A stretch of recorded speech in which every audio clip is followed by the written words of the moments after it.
You're listening to the Miracles in Meat podcast. I'm Shane Thibodeau, a fourth-generation butcher at one of the oldest meat markets in the world. My great-grandfather started this business by slaughtering one cow or pig at a time and selling the cuts door-to-door on horse and buggy. Today, our products are enjoyed across the globe. I will attempt to give you some insight as to how we got here and explore the challenges we've had along the way. At Bourgeois, our mission is to preserve our heritage generation after generation through legendary Cajun flavors and the development of relationships, not customers. Since 1891, Bourgeois has maintained age-old culinary traditions that fuel the South Louisiana lifestyle. Over the past 133 years, our Cajun products have gained global recognition, and for tens of thousands of folks around the world, the Bourgeois Cajun Lady logo is a symbol of home. Today, the fourth-generation butchers sit at the 9-foot maple block with loyal customers to discuss the adventures, skills, and passions that guide each of their legacies. These conversations will become priceless resources for future generations of any industry. This is our way of maintaining the spirit, purpose, and traditions of our lost arts in a world of change. 133 years, 4 generations. We're just getting started.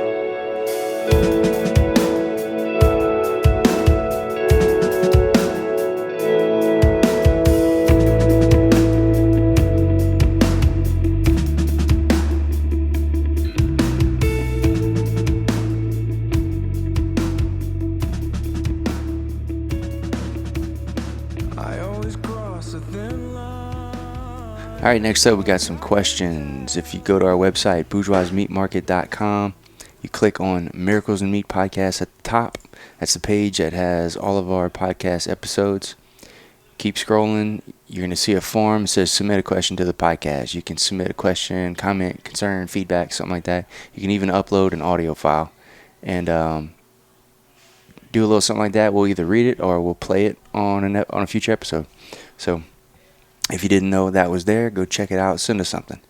We love to get these questions because a lot of the questions we take for granted, and we think everyone knows the answers to them. But I guess it's obvious that we don't do a good job pushing our info out there. So this is a little bit for fun and a little bit to help people out. So send them in. And here goes one right now. All right, Maxine asked, "Do you have oxtails?" Absolutely, we have oxtails at both locations. You can go to the reach-in freezers right when you come in, and you'll see some packs in there. It might be $30 a pack, anywhere from, let's say, $25 to $35 a pack. It's one whole tail. Yes, it comes from a cow. It's got a little layer of fat around it, and they're trimmed into like 1 inch, maybe 1.5 inch slices cut across the bone. And you're going to brown that up, and you're going to throw it in your soups. You can do gumbos. You can stew it, slow cook it, braise it, all kind of cool stuff. And if you need help with that, just ask us. We all know how to cook, and we can give you a couple pointers. So oxtails, yes, both locations. We go through a ton. It is super popular during the winter season when everyone's in soup mode. Thanks, Maxine. All right, next, do you ship andouille meat seasoning for beans? Yes, we do ship andouille. We ship almost all of our products. So again, you go to our website, click on shop there at the top, and you're going to click on frozen meats. Frozen meat's going to bring you up to all the stuff that we can send you out frozen. And Cajun smoked andouille sausage, $7.24 a pound. That's going to be vacuum sealed, basically a 1 pound link. And you can get a couple packs, stick them in your freezer, and defrost them as you need. You can even just cut little chunks off as you need it. That's kind of what I do at home. I like to throw andouille in some scrambled eggs in the morning, stuff like that, and some grits. Again, if you need little extra pointers on how to use this stuff, just ask.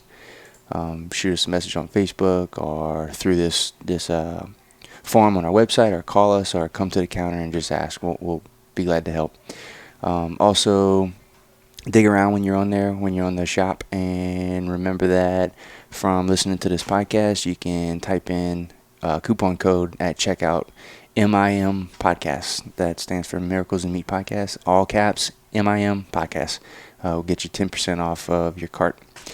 So that's about enough for today. I got a list more, but I'll try to just kind of sprinkle them in here and there on future episodes. So thanks for the questions, guys, and if you are curious about anything, send us something. All right, episode 16 is with my cousin, Jason Bourgeois. Jason lives in the Dallas area right now, and Jason has a whole boatload of life and business experience to share with us. And this is a really cool episode. I don't get to spend much time with Jason, so been wanting to do this for a long time, and here it is.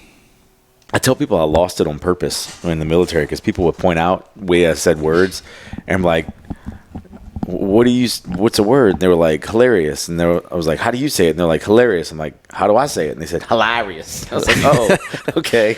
I hear it now. Every time I came home from leave, I would pick it back. Like it took a week. Yeah. I'd pick it back up, and my first day back, I would get made fun of. Yeah. Well, I tell people, like, come around me or my family. Whatever comes out, comes out. I'm not trying, whatever, but yeah, I don't really normally do it there. So when I kind of try to, I can't turn it on when I'm not here. The best I can do is this one phrase that I've like practiced. I'm like, the way they talk where I'm from is like, man, that's what I'm talking about. Yeah. Man, it's funny how it doesn't take, so to certain people, it doesn't take long for you to start picking up their habits. I've had, roommates in the Marine Corps, Puerto Rican, and guys from like Northern California, and like I'll pick it up. Yeah. I'll catch myself picking it up, and it's so weird how that works. I don't know why we do it. I do it with my black friends. Wait. Wait, have we been recording? Yeah, absolutely. That's how I do these. You said everything's on the table. As soon as you said that, I hit that red button. No, I'm not cutting it. Love this for me. All right, so this is easy because we don't get to spend a lot of time together, and we really never have. This is super easy because I'm genuinely going to be inquisitive, and this isn't an interview. I'm just going to want to know everything about you. Yeah, man. So, Jason Bourgeois, who are you? My name is Jason Bourgeois. I am a fourth generation of the Bourgeois Meat Market family. As I introduce myself to people, I come from the family. I don't have any ownership stake in the market, although people that know me might be surprised to hear that, the amount of beef jerky I always have on me. I got a pound at all times. I grew up in Houma and Shreveport, Louisiana. I have been in the military.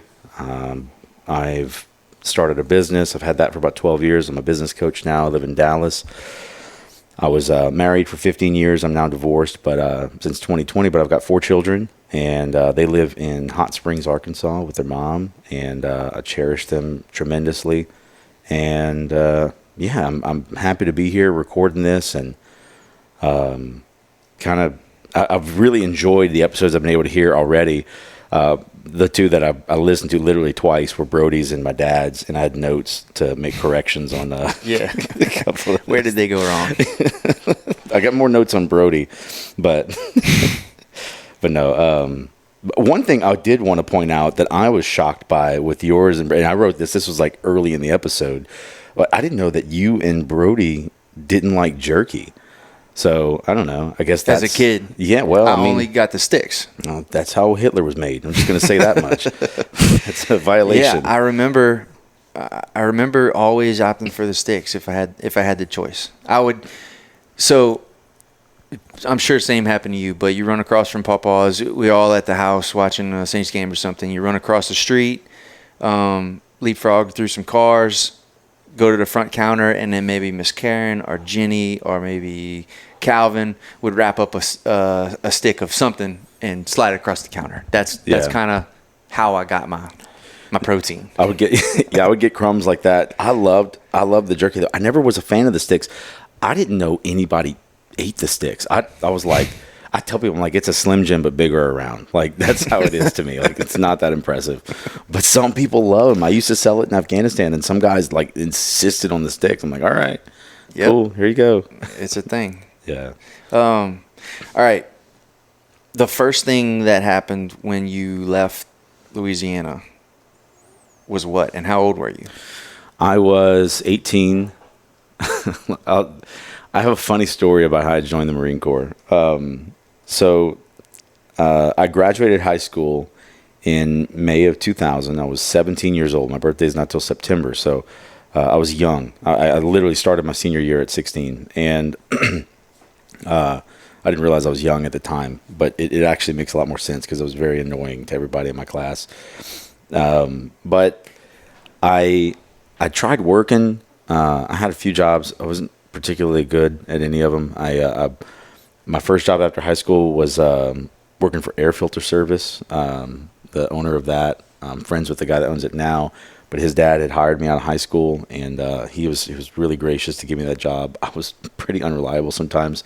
I was late showing up for some 3 a.m. show up days, and I was not good at that yet. And then I sold cars for a month, having a hard time fitting in with that. That literally just lasted a month. They let me go, and then I started waiting tables at Copeland's for a month. That didn't go well. They let me go, and then I went to Sicily's Pizza Buffet. So I was having some moderate success waiting tables at the pizza buffet, which is not really much of a waiting job, more of a busboy job. But met some recruiters there, and so I'm kind of like floundering around. I decided I didn't want to go to college because I didn't like school. I'm gonna go make money working jobs, and as you can imagine, based on that career trajectory, I wasn't making money, and so I had some car engine troubles that my dad had kind of spotted me on, and I owed him some money on, and that was kind of weighing on me. I was like, I don't know how I'm going to pay that. So you fled the country. Well, I had a buddy that went to Bible school at Texas Bible Institute in Columbus, Texas. He was my best friend. He graduated from South Terrebonne, and he had come back for Christmas, and the way he talked about it, I was like, man, I need to go there. I need to go do that. I was really into church and everything at the time, and I was like, you mean they don't teach like English or any of that stuff? He's like, no, it's just Bible stuff. I'm like, okay, that's what I want. I don't want to go learn the stuff that I don't want to know. I want to go learn all that. And so I went to go figure out how to do it, and these recruiters came in. So the timing was just right, and these recruiters, it was Army recruiters, they came in and they said, hey, you're really good at this. You should come talk to us, doing their thing. And I said, whatever, I'm going to Bible school. They're like, oh, why don't you join the reserves and you can get it to pay for your school? I was like, you could do that? And they're like, yeah. I was like, I'll talk to you about that. And so I went on my day off, and I accidentally walked into the Marine recruiters. Now, this was a few months after Nick went to boot camp already in the Navy. And that was our first. Nick going to boot camp was the first time Nick and I were ever separated more than 2 weeks in our life. Like, we were inseparable from birth. I always tell everyone it was like a built-in best friend having Nick. Mm-hmm. We were 14 months apart, and it was, we had same friends, same everything. And so he was gone, and I was really having a hard time finding myself and what to do. I walked in the Marine recruiters accidentally. They said, okay, you're looking for these guys here, but come talk to us after. So I talked to the Army, went talk to the Marines. I just kind of liked what the Marines had to offer more. It was a little more compelling for me. But I talked to them about, they're like, yeah, you can get the GI Bill, pay for your college, it'll be great. And so this was about December or January. It was January of 2001. So January 17th, 2001 is when I went to MEP, signed my contract. This was like 2 weeks later. I signed, and then 2 weeks after that, or a month after that, February 13th is when I went to boot camp of 2001. So I had it all timed. Orientation was September 15th, 2001. And Columbus, Texas. So I was like, all right, what do I got to do to make sure I make that deadline? And they're like, we can't promise anything. What if you break your leg? I was like, well, I'll worry about that. Just what we got. They said, okay, boot camp's 12 weeks. You get 10 days off, and then you got 17 days of combat training, and then you got your MOS school, however long that is. So I did the math, and it was something like, 18 weeks or something. So I was like, what schools are 18 weeks or less that I can get? Like, that was my criteria. I didn't think that happens a lot. Dude, I was so naive. I was like, whatever fits, I'll do that. And I was going to go ground radio repairman. And a friend of mine, he's here in Houma, his name's Tim. He was a Marine, and we went to lunch. I was like, I want to pick your brain before I go. He's like, he told me, because he knew me well enough, he said, whatever you do, don't go infantry. And he was a scout sniper. And I was like, isn't that what you did? He's like, yeah, trust me, it's not for you. I was like, okay, got it. Don't do infantry, whatever infantry is. All right. And so I literally told the recruiter, I was like, buddy told me don't do infantry. So just anything but infantry I'll do. And so I found out later what infantry was, but so I was going to do ground radio repairman. Someone said, I don't think that, because I like to tinker with electronics. They said, I don't think that's what you think it is. you'll be digging trenches for wires outside. That's not taking apart radios. I was like, oh, yeah, that's not what I want to do. And so my stepdad, an offer came for military police. My stepdad said, oh, I did that when I went to Vietnam. And I was like, okay, I'll do that. And that was like a 10-week school. So I was like, all right, that fits in my window of time. I'll have extra time. Anyway, so I signed up. I joined the Marine Corps, went to boot camp in February. Everything was like on schedule, clockwork. August 2001, I'm about to graduate MP school, like a week before my graduation. And I was 18. And they said, well, we're going to have to hold you back. And I said, what are you talking about? And they said, well, they pulled me in the office and they said, you're 18, but in order to carry a pistol in federal service, you have to be 19. There was, I guess, a law they had at the time. And so said, we're going to have to hold you to your 19th birthday in September. And then someone said, wait a minute, you're a reservist, right? And I said, yeah, because they had a restriction where you can't leave school without being fully ready to do the job. And so they had to hold me back. But then someone said, well, since you're a reservist, we can probably get a waiver because by the time you have your drill weekend, you'll be 19. It won't be an issue. So I was like, all right, so let's try that. So we did it. I graduated on time. It was fine. September 10th, I turned 19. I was like, all right. September 11th, the next day, I was like, what have I done? My recruiter told me, he's like, we haven't been in war in 10 years, man. Get some free college money. I was like, yeah, that sounds like a great plan, bro. Hey, war is tomorrow. You have to go. Literally. I'll never forget, man. This is how I was so young, and my gunny called me on September 11th, and he says, this is how the phone call went. Pack up everything the Marine Corps has ever issued you in a sea bag and stand by for my next phone call. I was like, yes, Gunny. And then I hung up. Like, I don't even think I said anything else. Right. It was just that short of a call because he's calling everyone. I put my dress blues in my sea bag. Everything jammed in there. Hell yeah. And I'm about to leave in like 4 days for Bible school. So I'm like, what am I supposed to do? So I packed my regular bag, grabbed the sea bag. My dad drops me off. It's a 7-hour drive to Columbus, Texas. He drops me off there. He drives back, and he's on the road. And this is, we didn't have cell phones and stuff then. It was calling cards on payphones still. And I get to the registration table at the Bible school and like high-fiving everybody and meeting people. I'm all excited to be there.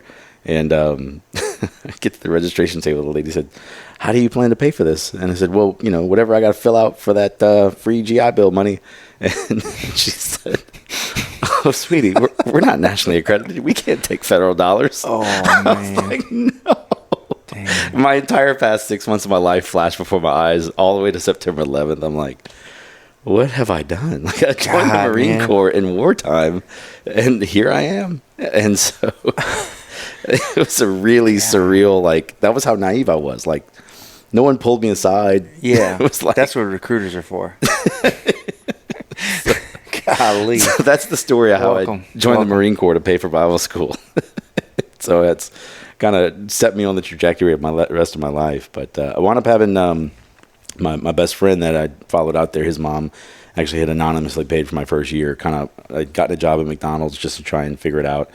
That allowed me some time to save some extra money and pay for my second year myself. And then I wound up coming home from that. So I wound up switching from the reserve unit in New Orleans, MP, I switched to a unit in Waco, and I was supply for a couple of years there, just because I didn't have a car, and there was another Marine there as a female, and she had a car, and she was drilling in Waco. So I talked to them, and they let me into that unit. So I did that for a couple of years, and right before I came back, my MP unit deployed. So I kind of missed that deployment with them. They half of them went to Djibouti, Africa. The other half went to Iraq. So I finished in 2003. And so I came home at the end of the school year in 2003. Got a job at the DA's office. I was living at my mom's, still in the reserve, switched back to the unit in New Orleans. And so I did that for about a year. And I wound up getting picked up for a deployment in 2004. So my first deployment was to Iraq at Al-Assad. I was there from August 04 to February 05.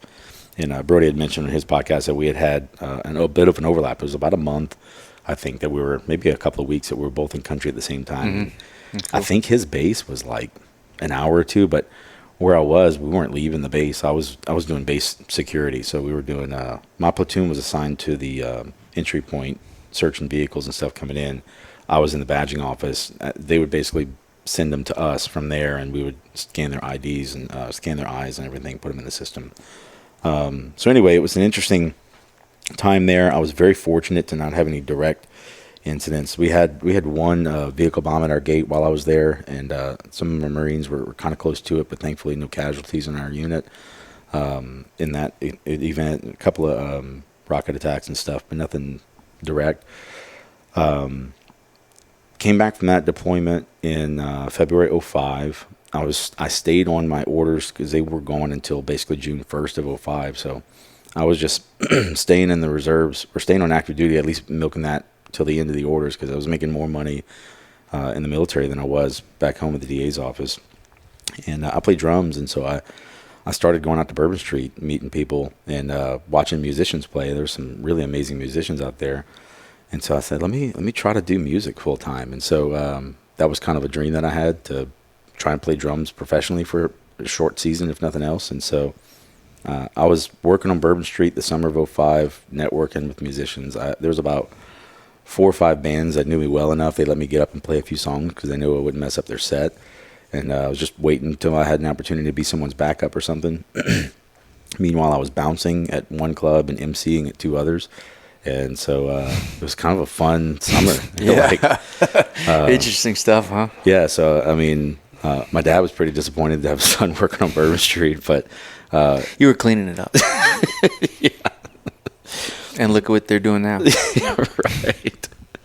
But that was 2005. And I evacuated for Hurricane Katrina. In fact, when they started evacuating New Orleans, I wasn't prepared for that. Everything I owned was already in my Honda Accord, including 2 drum sets. Like, that's just where I was in my life at the time. And I called family to see where they were. And my dad's family was up in Arkansas with my stepmom's extended family, who I'd never met. And then my mom's side, my mom and stepdad were in Lake Charles with my brother-in-law at the time's extended family. I was like, I don't really know them. And the woman I wound up marrying was just a tourist I had met whose number I had. And I was like, I guess I'll go to Arkansas and go visit her for a few days until this blows over. And so anyway, so I evacuated for Katrina, and when I looked on the news, I was like, this looks bad. I may have to get a job. Like that's, because I didn't have anything. And so anyway, I got a job selling clothes at Dillard's. And when they called me to go back, she started crying when I was packing up my stuff, and I had never been in a relationship ever. Never. I knew I wasn't in a place in my life for a relationship, and so I didn't know how to handle a woman crying over me because that never happened before. Stop. Yeah, Stop. I was like, everything in me was like, make her stop crying somehow. And so I was like, I guess I'll stay, but like, I can't keep living with you and your mom because your mom hates me, and I don't blame her. Like, I would not like me either in this scenario. And so I got an apartment, started moving in, and she started bringing her stuff too. I was like, oh, that's not how I thought that was communicated, but she's got a mattress and I don't, so I guess we'll go with it. And a month later, she got pregnant. And when I found that out, I was like, okay, the only way I know how to tell my dad about this is if I tell him we're also getting married. So within 6 months of meeting, again, this is all stuff the recruiter should have handled years back. Yeah, so we were married December 4th, 2005. So Hurricane Katrina was August 29th, and we got into that apartment in October. Found out in November she was pregnant, and December 4th she was married. She met my family Tuesday. We were married Sunday on Pawpaw's back porch with the same justice of the peace that buried my dad and stepmom. And Nick, I remember Nick was upset. I didn't know Nick was upset for years about it until one day he voiced his frustration with me. He's like, why didn't you wait till Brody and I could be there for your wedding? Like, it's important to us to be there. I was like, Nick, did you not know I was broke? And the only reason I even did it in Louisiana is because I had a drill weekend that weekend, and I was able to pay for my gas in the JP. Like, I couldn't afford to do anything. And I was like, I thought if we got married, I can give her benefits with the military, but I didn't realize you didn't have benefits as a reservist. Again, the recruiter should have covered that. And so I was like floundering, trying to figure out my life. He's like, I did not know that. That makes more sense. I'm sorry for being mad. I was like, it's cool, man. But yeah, so that was kind of how I got married. It's unfortunate that we divorced, and I have a lot of regrets around that. All things being considered, I think that we both could have done way worse for our circumstances of meeting. I think any other tourist I could have knocked up off Bourbon Street could have been a much worse scenario. And I think any other Bourbon Street trash that, evacuated to her house could have ended up way worse. So I like to think that the 15 years we made work and the children we made was a pretty good outcome, all things And considered. your children are grown now. Yeah, they're I love them, man. So Caroline is 18. She's a senior in high school. She's really doing fantastic there. She's got like honors classes. Stuff I don't know because I didn't apply myself in school, but she's like getting ready for college next year and everything. She's just doing extraordinarily well. She's incredibly sweet. And where I'm at in Dallas, I'm involved with a church there, and there's been a few people that have been able to get to know her a little bit. And every time I see people like, I love your daughter so much. She's so sweet. And it just makes my day to hear that kind of stuff. And then Catherine is 16, incredibly mature. I'm always blown away with just her thought processes, how she processes things. She's just really just so settled in a way that I have not seen a lot of 16-year-olds be. And couldn't be prouder of her. And then Gabrielle is 11. She's my sweetheart. Catherine used to be my sweetest. Gabrielle's she's absolutely. Got promoted. Yeah, she's just, to an extent where it's probably a show sometimes, but I don't care. I just love it. Mm-hmm. And then Graham is my youngest. He's my only boy. He's 8. And he's so spoiled. He's got basically 4 moms, because if one mom tells him no to anything, one of them's going to tell him, yeah, he can figure it out. And so everything's available to him. He needs somebody to, I don't know how to make a sandwich. I don't know how to tie my shoe. Bro, you're going to have to figure it out. Don't have to. So, but yeah, man, I got great kids. Tell me a bit about the contracting. So, only the unclassified stuff, of course. Yeah, there's only a couple things that I probably shouldn't share, but so I'll kind of fast forward to that point. What years was this period? So that was 2010 to 2012. Okay. So between then, though, so 2005, got married, went to Ukraine 2006. Unfortunately, I had to miss Nick's wedding. So because the Marines sent me to Ukraine for a month, which was an interesting thing to do. It was unlike anything else. It was my first time going somewhere not like a high conflict zone, although it was really tense at the time. But the timing sucked, though. Like, of all times, I had to miss Nick's Naval Academy graduation and wedding. I was like, man, so my ex-wife was there. She was pregnant for our daughter at the time, our first daughter. And so she was there for the wedding, and I got to see great pictures. I really hated missing that. And then I switched to the Air Force later that year. In October of 2006, I got a conditional release from the Marine Corps to pursue a contract with the Air Force. So I basically had 6 months left of my contract. I had talked to an Air Force recruiter. I was trying to go active duty because the pay was better than what I was making. And the Marines were like, we can send you to Iraq again. I was like, that's not really what I want to do. I want something a little longer term than just a year. I also don't want to be gone like that. And so the Air Force said they weren't taking prior service into active duty. This was 2006. I said, I don't know if y'all heard the memo about the war, but I feel like you should take me. Yeah, someone should probably tell y'all about that. Yeah. I don't know what the Air Force is doing. They're like, yeah, we're downsizing right now. I was like, okay, that's weird. But so a reserve recruiter called me. I was like, no, I'm already reserved. I'm trying to go active. He's like, no, there's this program you can get on called IMA. Stands for Individual Mobilization Augmentee. So instead of being attached to a reserve unit, you're an individual reservist attached to an active duty unit, and your whole mission is to backfill while they're deployed. You're getting statesized, and you have plenty of opportunity for voluntary orders. And so you can get on active duty that way. I was like, oh, well, that seems like a good way to do that if that's an available option. He's like, yeah. And so I also didn't like the military police thing. I wasn't crazy about it. And so I was like, all right, this would be a good chance to get a job that pays better on the outside. So let me try to do something different. And he's like, yeah, that's... Wait, well, I thought you did MP for Air Force too. I did, but I was looking to change. Okay. That was part of the motivation. Gotcha. But he said, look, if you want the best chance of getting orders, though, is you're going to have to stay what we call, their MPs, they call security forces. He's like... Sounds much cooler. Yeah, well, he said they're more... They deploy the most, so they need the most. Everybody else, they're shutting their IMA programs down slowly but surely. So your best chance of getting orders is going to be through them. And I was like, man. He's like, and there's a $15,000 signing bonus. I said, okay, sign me up. I'll take that. Mm-hmm. And so So I switched to the Air Force, and within a couple of months, I was on orders at Little Rock Air Force Base. This was 2006. So I started those orders December 1st, 2006. And I was there until they sent me to Afghanistan in December of 2009.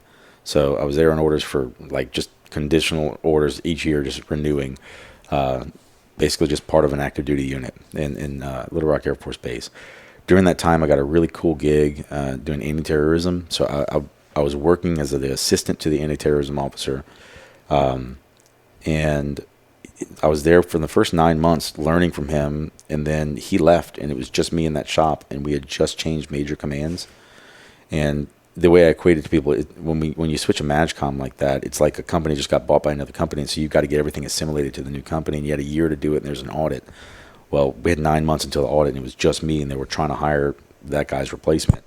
And I was still in E4, and so I was like way underclassed. It was supposed to be an 03 and an 06, or an 03 and an E7 in that office, and I was in E4 and by myself. Mm-hmm. And it was a GS12 that had left. And so anyway, I did great. I got swimming reviews. We had a whole assessment at the end. They told the wing commander, they're like, hey, this guy's really good, and he's a reservist. Y'all need to hire him as a civilian for this, because not only is your program more compliant, like you're further along than people that have had it for 10 years now with 3 people in their shop. And this guy did most of it by himself, and like we can see all the paper trail. He's doing a great job. So it was like finally found something I was good at. I was like, oh, okay, I'm good at this. This is cool.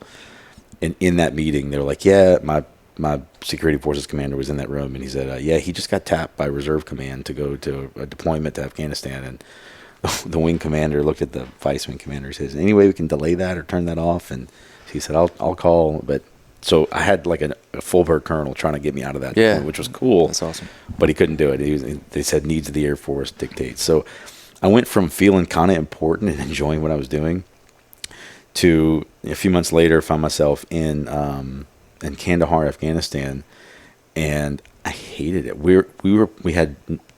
They sent 45 Air Force Security Forces reservists to replace 13 Army MPs. And we were like writing tickets and booting vehicles. I'm like, this is definitely less important than what I was doing. Like, we were on the base writing tickets for military service members. Everyone had their own car. I was like, this is stupid. They loved you, huh? Oh, man. I was like, I hate this job so much. Right. They brought it home to me. I was like, okay, military police is definitely not the career for me, because everyone else loved it. And I'm like, I hate this. And so I wound up starting a vehicle registration program, because we were writing these vehicles tickets and none of them had license plates or anything. I'm like, how do we even know who belongs to what? I learned what some of my skills were and putting things together. I found some Inspector General reports. Anyway, I put together like a 55-page IG report, kind of mimicking 2 others, and turned it into the IG. I was like, hey, here's what I found: $12 million of fraud, waste, and abuse of non-tactical vehicles that don't really need to be here. Here was an opportunity for us to do something different, yada, yada. Put the whole thing together. And so I did that kind of in my free time while I was setting up the vehicle registration program. And I handed it to the IG. He looked at it. He said, you put this together? I said, yeah. He said, you want a job? I said, I'm listening, because I'm a reservist. I'm about to have to go back. And the new guy they hired, I thought he was kind of lazy. I didn't want to work for him. And so I was open to opportunities. And then a guy I was out there with, I was having cigars with him one night, and he's like, man, I just left this country like 4 months ago. I was like, what are you talking about? He said, I was here as a reservist, or as a civilian, and like I got this order, so I literally had to come back from that deployment to get ready to get this uniform and come back. And I was like, what are you talking about? So he's like, yeah, I was with Blackwater, and he was doing an Afghan Border Patrol contract, and he was telling me all the details of it and stuff. And anyway, he's like, yeah, man, he was doing force protection there, and essentially he had, Afghans in the watchtowers, and he was just supervising them, and he was getting paid $500 a day. I was like, what? And he's like, yeah, the admin jobs pay $350 a day. I'm like, I'll push paperwork for $350 a day. So I gave him my resume. He sent it to his buddy. His buddy had gotten promoted to a higher level at that thing. So when his buddy sent it to the recruiter, because it came from him, I probably cut through where a lot of other people were just kind of going in on the website or something. So he called me. He's like, hey, looking at your resume, the ABP program's tied up right now. We're kind of disputing that contract, but we need people on whips, and it looks like your resume qualifies for whips. And I said, all right, I don't know what a whips is, but I'll do that. And he said, yeah, it stands for Worldwide Personal Protective Service. kind of explained it a little bit. I don't even remember how he described it. But then he said it pays $500 a day. I said, you're telling me I qualify for a $500 a day job? I don't care what it is. I'll do it. Like, I'll take that gig. And I talked to my wife at the time about it. And I just, I was on a 6-month deployment. That was 3 months over, 1 month home. She was like, for $500 a day? Yeah, I'll deal with this 3 months at a time. Get a 1 month vacation, sure. And so anyway, I came back in, so December 09 to May of 10, I was in Afghanistan, Kandahar. I came home in May. And then a month later is when Nick passed, and thankfully I was down here visiting family. I was already at my mom's house when the news came for that, and so I was grateful I didn't have to try and drive, in the midst of all that. But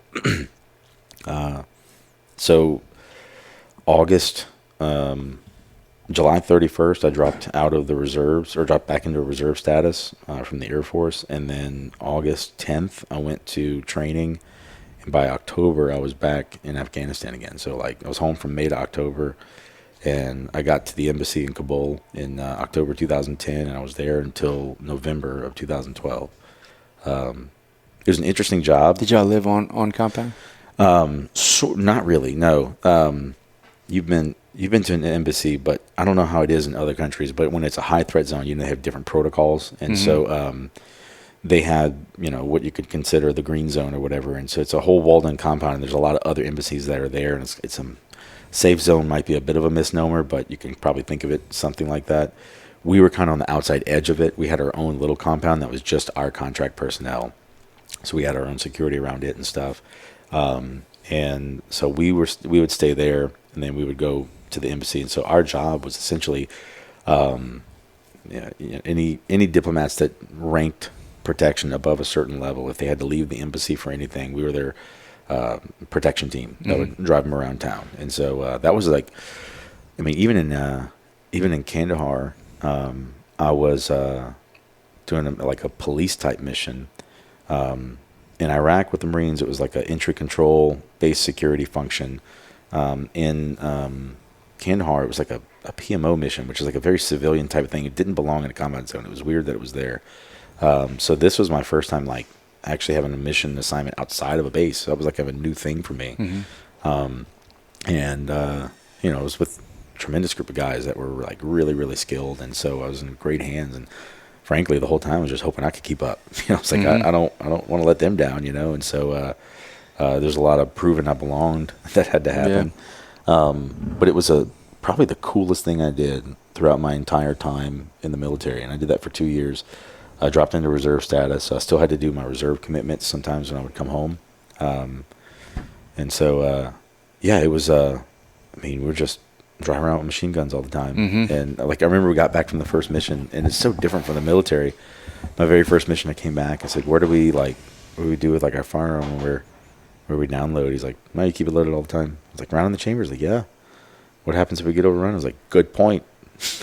Yeah, this is big boy rules. This is cool. Because everything in the military is so rudimentary and all this other stuff. I was like, man, this is what it's like to actually deploy like an adult. This is cool. And so I did the embassy security for 3 years, and it was a whole different world outside of Marine Corps base. Just the thing everyone else does, and I felt like it was very much big boy rules. You by yourself, and you kind of answering to the State Department, not so much the Marine Corps, and it was cool, and it felt good, and it was cool. But when we'd see those black Suburbans roll up with the contractor guys, it's like all eyes on them. Like, God, how do you get there? I don't want to be standing right here. I want to do that. It was the coolest, honestly. So I remember, I think I don't know how I would have heard, but I knew at that time you were with Blackwater. Yeah. And I remember thinking it was the coolest thing ever. And I somewhat pursued at least some of the relationships that would have got me there. And I knew the right guys. I did a little bit of the homework, and it was just super interesting. Yeah. And even if it was not a whole career path, if it was just the next step, I was definitely interested in it. But the more I talked to those guys, even if they were federal, the more I talked to them, they just all have moved around their entire life and they never really had like a home base, and I just couldn't get rid of the idea of like kind of coming back home. There's a lot of broken homes represented there. Yeah, and most of them didn't have families, and they're like, you just got to be ready to. If someone asks you, do you want to go? You just have to say yes. Yeah, kind of always. I've got a good friend of mine I met out there, and tremendous amount of respect for him. He's been at this since 2000, I think 3 or 4. Like, he was one of the OGs. He's still like, he just posted the other days on his way back to Africa. Like, he's contract to contract. He's made a whole career out of it, right?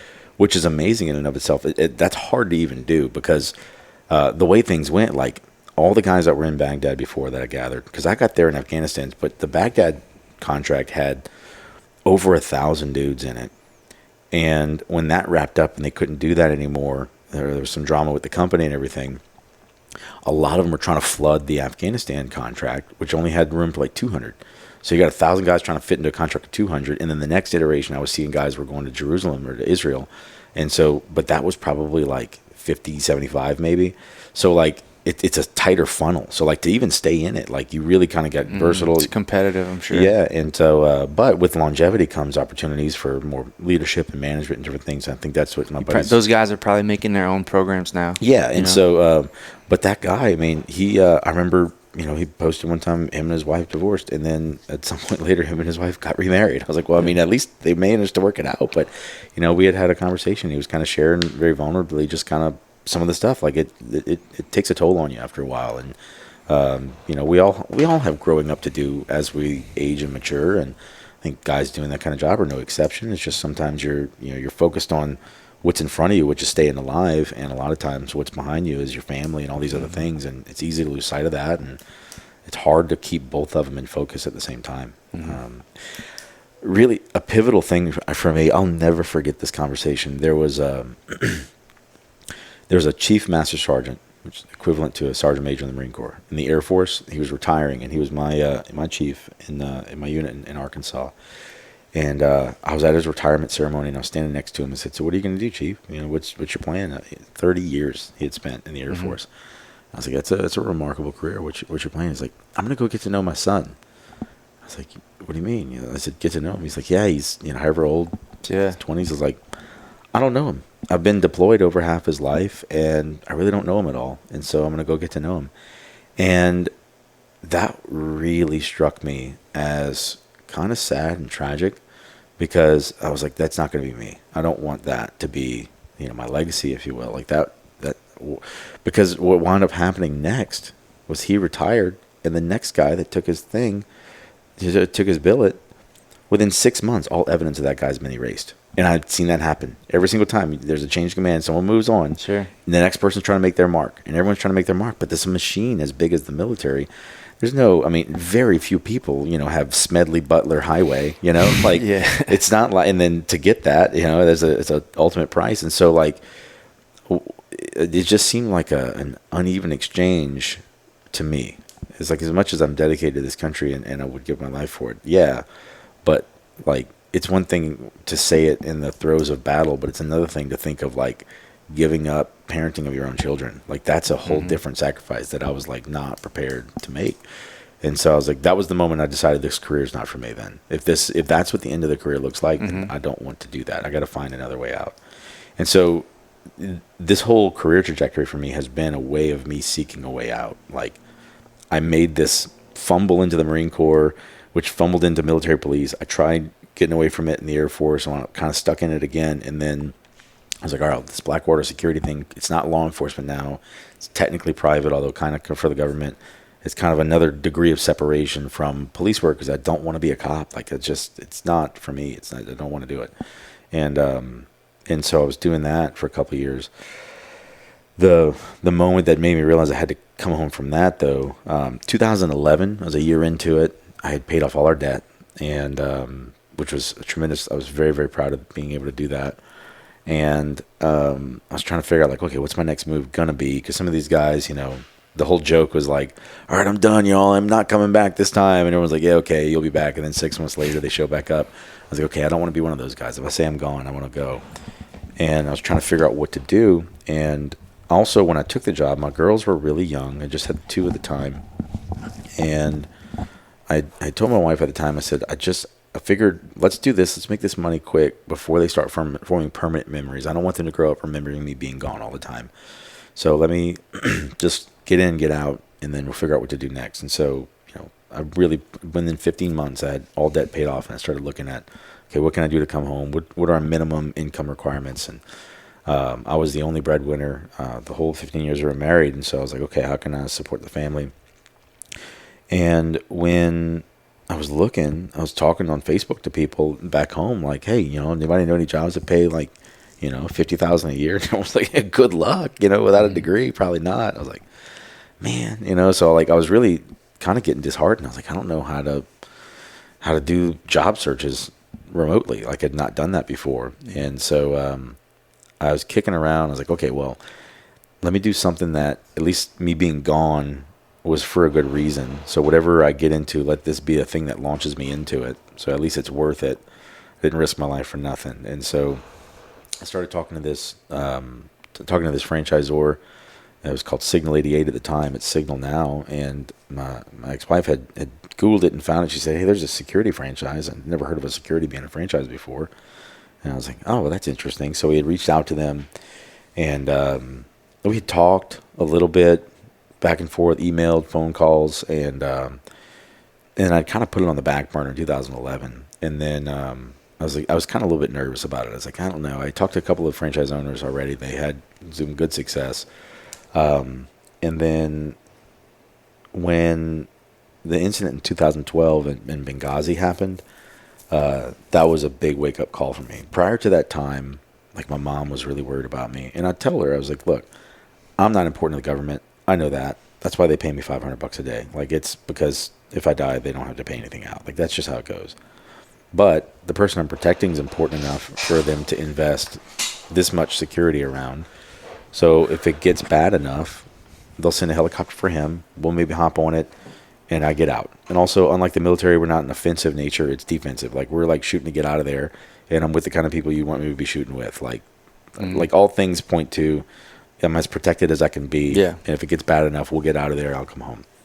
Well, when they let the ambassador and his entire security team die, I was like, oh, y'all just changed the entire exchange for me. That's not how that's supposed to go. And no one was held accountable. So immediately after that, that was September 11th or 12th, 2011. I was like, or 12. And I said, okay, I'm out. My next rotation home, I'm not coming back. And so I reached back out to the franchisor. And when I came home, I went to Omaha and talked to him. I said, if y'all can help me get financing before I'm supposed to go back in December, I'll start it. I won't go back. And so it's kind of a hasty decision, but my third daughter was on the way. I was about to have to miss her birth. I was about to have to miss my 4th Christmas in a row, my second daughter's 4th birthday in a row. And so I was like, I've missed enough. I'm ready to stop.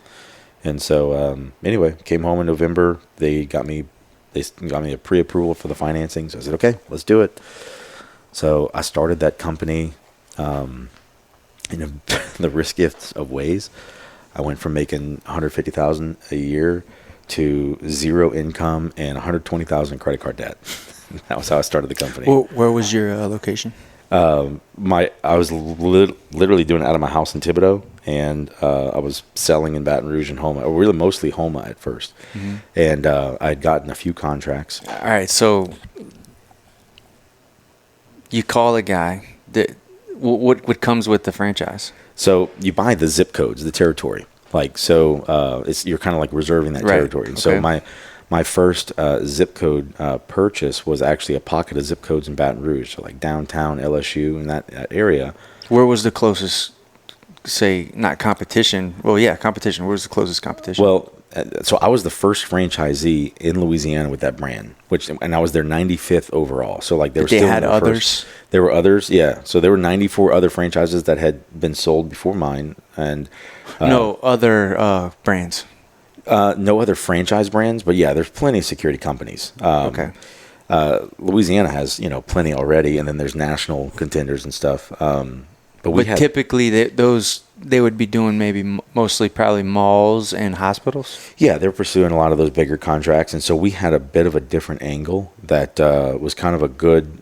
it looked like a good tactic. It was a good tactic to kind of get started and get a foothold in the market, because we were basically offering service to an underserviced market segment. So apartment complexes, most of them don't have a huge security budget, but they have an ongoing security need, which puts them in a really underserviced category. Most of the security companies don't want to mess with the volume of that smaller size. And so they're left trying to get a police officer to either do a detail there or give them free rent in exchange for service. So we were able to show up and say, hey, we have this patrol model that we have. It's really tight, where we can essentially charge you per patrol visit instead of by the hour. And we'll take the risk on getting enough bandwidth to fill up a patrol route. So you just pay for the ones that you need. And so I was able to go in for their courtesy officer budget and offer them 2 patrols a night, 7 nights a week, for essentially the same money they were spending on, or at least comping rent for a courtesy officer. And so it was a good value proposition for them, because every single patrol is proactive. Someone driving around writing a report with lights on, and they have that timestamp documented report of every single time they came by with pictures. So they had that evidence that it was done, so that accountability was there. And so, just is selling a bunch of those to as many apartment complexes as I could, or any other business that might value that. And so we did a lot of that. And, I'd gotten at my peak in Baton Rouge, we had gotten up to 4 routes that were full, doing 12 hours a night of just solid hits all night long. And, averaging four patrols an hour, essentially. You were hiring? Right now? No, you were. Oh, yeah, I was doing. You were doing.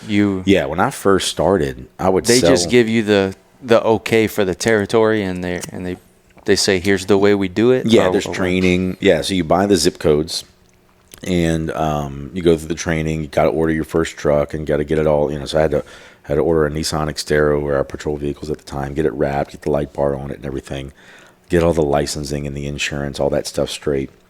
And so once I had, really, the license was the thing that took the longest. It was February of 2013 when I got my license, and we launched like 2 weeks after that. So February 25th, 2013 is when we officially launched, made our first sales calls.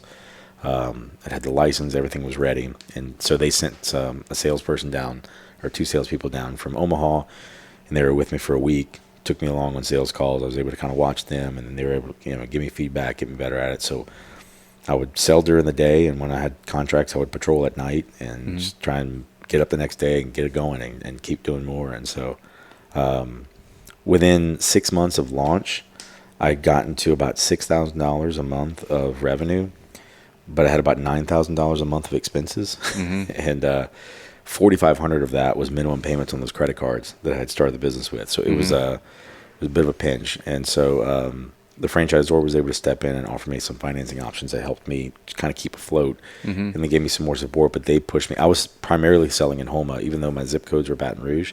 I said, let me sell in Houma because I know people, and it's my hometown.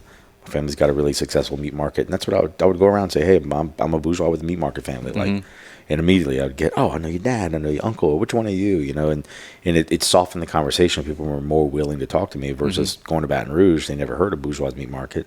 So I'd give them jerky. And so, anyway, so I did that and then started hiring employees and growing. And it was a tight squeeze for a few years. But within 5 years, I kind of took a pause and looked around. I was like, okay, we're kind of stable. Like, it doesn't always feel like it, but we're kind of stable. And how many employees at that time? Probably 15. When it was 5 employees, was probably the most fun time, because like when it's a smaller company, your charisma can carry everything. Like, you can just touch everyone, you can handle what you need, and you can kind of hire people that get you, and you can just kind of talk to them in a way that's comfortable for you. But once you start adding that, the transition from 5 to 15 was the hardest transition at first for me, because for the first time I wasn't able to supervise someone directly. I was telling someone to tell someone else something, and stuff was get lost in translation. And then this other guy was like, man, you used to just talk to us. Now I got to talk to him instead of you. I can't talk to you no more, boss. I was like, bro, we're growing. Like, I need you to understand that. And so it was a challenge trying to figure out how to navigate that. Well, how do you? Thankfully, there's books. So now I was going to ask, how are you learning to do this stuff? Did you have a mentor? I did, yeah. The franchise owner? The franchise had resources. Really quickly, they were still a young brand at the time. They were doing well, but it was still a young brand. They were very much a sales organization. I was starting to have more problems with operations. I couldn't figure that out. I was like, okay, I'm just having trouble with this and that. And most of their problems were like, sell more. Like, okay, but I still, having this problem, and that's not going to solve that. And I'm like, yeah, but if you sell more, you'll have more money. You can hire someone to fix that problem. I'm like, yeah, I get that, but like, I can't. Did you really believe in the product and Yes. what you were selling? Yes. Because that's a whole different game. Is selling to sell, Yeah, versus selling because you do believe they need this. yeah, no, and I mean, and I saw it firsthand. And at first, I thought I was going to upset a lot of police officers, that I was going to kick them out their apartments. That's what I was most nervous about, because I saw the value proposition. I was like, no, nobody's offering them this. This doesn't exist. Most of my time was spent educating them on what a patrol model looked like, because they didn't understand that. They were like, you're telling me you're going to give me 14 hours a week? I'm like, it's not 14 hours, it's 14 patrols. And a patrol is like probably 10, maybe 12 minutes. But it's 10 to 12 minutes of high concentration, not ADD for an hour that someone's looking at their phone. Like, and then, and it's random. So there's a lot of those kinds of conversations.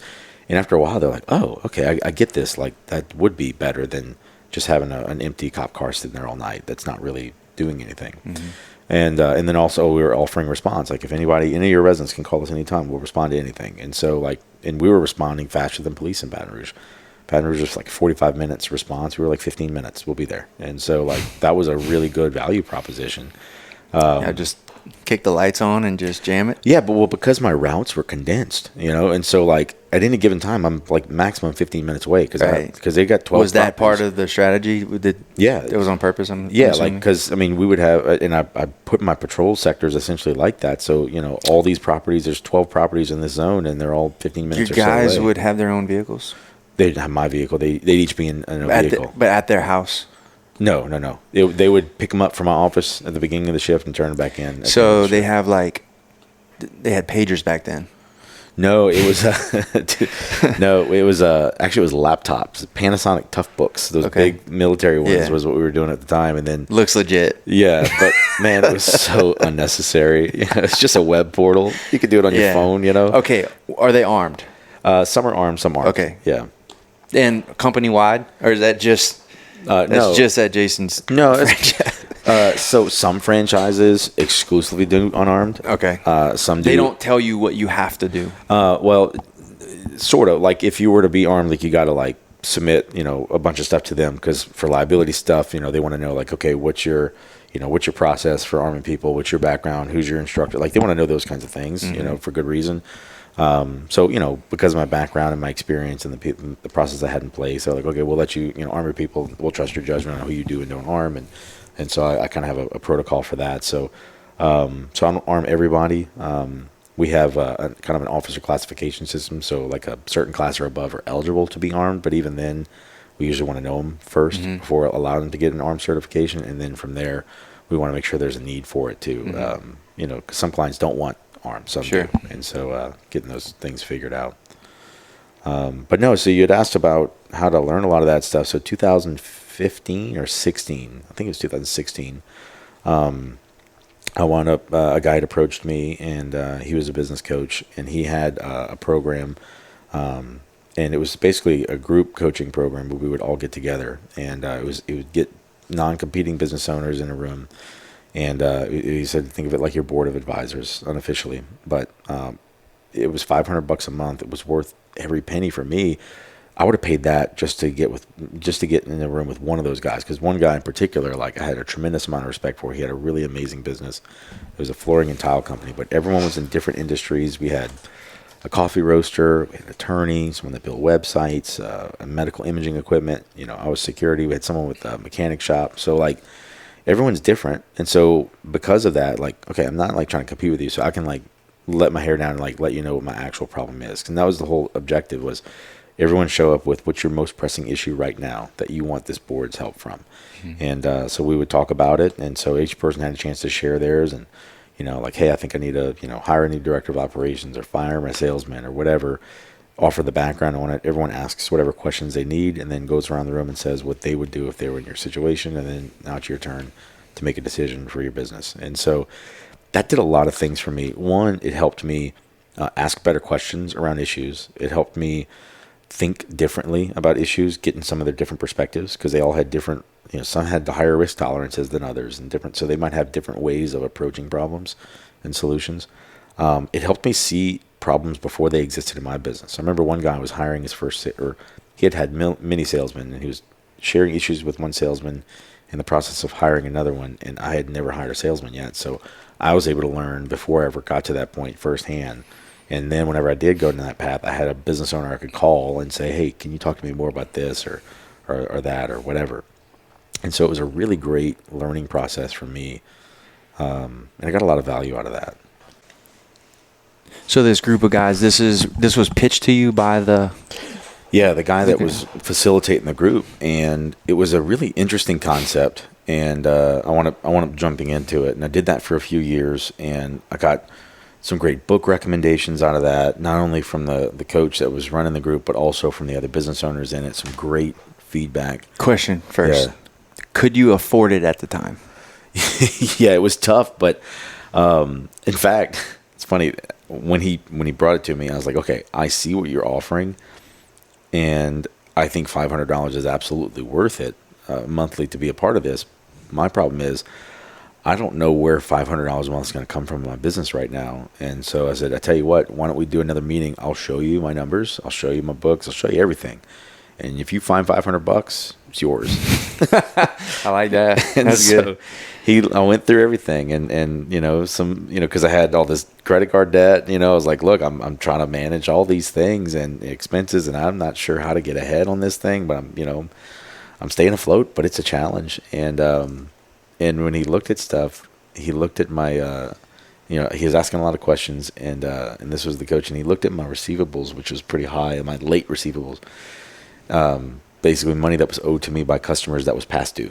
It was like $70,000-$80,000. Mm-hmm. He was like, what is this? I was like, well, that's people that are behind, and this financing program I'm on with the franchisor allows me to borrow against my receivables to make payroll, but then they're late, and then I can't cut them off because I need their invoice to make another loan to make the next payroll. It's like this repeating cycle that I can't get out of, which was a problem in and of itself that I had to learn to correct. But he said, so he kind of talked to me about a few things, and he said, well, why they're late. I was like, well, this one, the biggest one, because it was the flood of 2016 that had happened in Baton Rouge.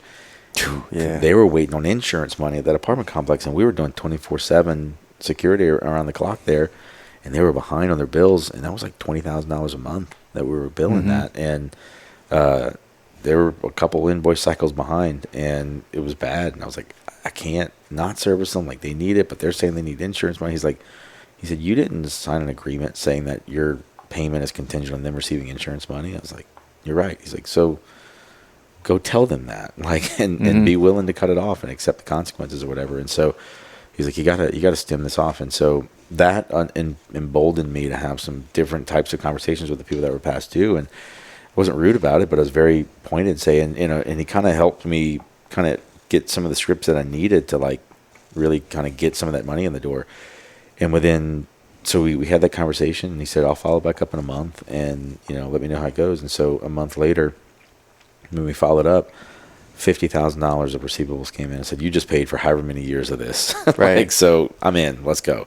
And so it was helpful to have him help me recognize a solution that was in my power to control, that I didn't realize I could do something about, and really get some progress. And since then, I've gotten a lot of our processes improved from those kinds of things. So it helped a lot. Your brain gets stuck in habits. Yes. And sometimes it just takes someone that you're willing to sit down and listen to kind of kick it into a different direction. Yeah. I've done the same, fairly young, starting the gym. Like, I did all that planning while I was still overseas at the embassy. So I was writing emails to anyone I looked up to on YouTube, the guys I've been learning from, or guys I've been listening to podcasts, hours and hours a day. I was writing those guys letters and sending them questions on Facebook, all stuff that it's not yet on my plate. But were they responding? yes. Nice. Now, a lot of them were. And only 2 of them that I can remember. I still know them. I still follow them. Had something to offer. Yeah. To a product, basically. Basically, yes, I know all those issues you have, and I've learned how to deal with this from this guy, and I do offer coaching. Like I do offer kind of like a business coaching deal. And it was very much like I seen the price of it, and I knew I wanted it, but I was like, I can't really afford that. Yeah. I'd rather go out in town. I'd rather go tinker around town than do that. But I did it. Like I kind of bit the bullet on and bought some like coaching hours with these guys, and it's so funny how it's like the stupidest things. Looking back, it's like the stupidest thing he said was my next 5 years. Yeah. Like it was like, oh, I got it all now. Now that I know that. But looking back, it's just it's the tiniest things, but your brain just can't see them, or you purposely avoid them, in that time. 2 of my favorite phrases, and I wish I could take credit for them, but I can't. One is, whoever discovered water, it certainly wasn't a fish, because you can't see a thing when you're in the middle of it.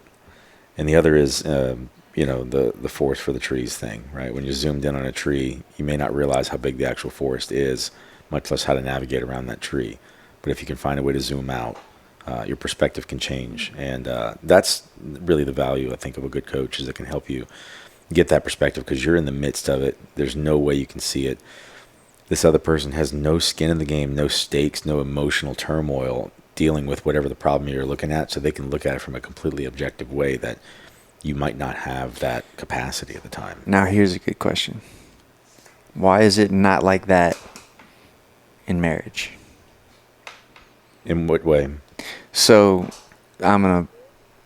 let's just say my wife gives me an issue that she's having, and I have no emotions tied to it, but I have 10 answers. Mm-hmm. And she hates the fact that I have those answers. Because her emotions tied to you. Are you the same way? No, but whatever you say... I just want to fix the problem. Yeah, but whatever you say is tied to an emotional tie to her, and it makes it hard for her to hear what it is that you're saying, because there's still a vested interest there. Whereas an objective third party has no vested interest. Also, there's a familiarity that comes along with things too. So if you're around me every single day, you hear me every time I fart, right? Like, after a while, if I say something profound, you'll be like, no way that farting idiot just said that. Like that's what happens in marriages. Yeah. Is this familiarity. And so I think to the extent we can, I think this I think gets overlooked, but I think to the extent that a man in a relationship can uphold himself in an honorable way to the woman, he can maintain and preserve a level of respect that his advice would carry that weight. And I think that's where a lot of men miss the mark. I know I sure did in my marriage, like tremendous. When I look back, that's probably, of all things, that's the core of my biggest failure in my marriage, was my inability to hold myself to some standard that she could respect enough to hear whatever I would have to say that might have been a good advice for her. But I think reciprocally, because I diminished my own respect level in that relationship through my passive behaviors that she saw and I didn't, it was this vicious cycle where I didn't earn her respect enough, or I should say frequently or consistently enough. I'll say that. And so it was hard for her to respect what I had to say. So because it was hard for her to respect what I had to say, it was hard for her to be respectful to me. And so I didn't feel very respected in that relationship. So I didn't really treat her with much respect. And that's that cycle. And we get caught up in that. And I'm not saying that your marriage is there, but that was very much where my marriage was. And that's my absolute biggest regret. I didn't even see that. I see it now.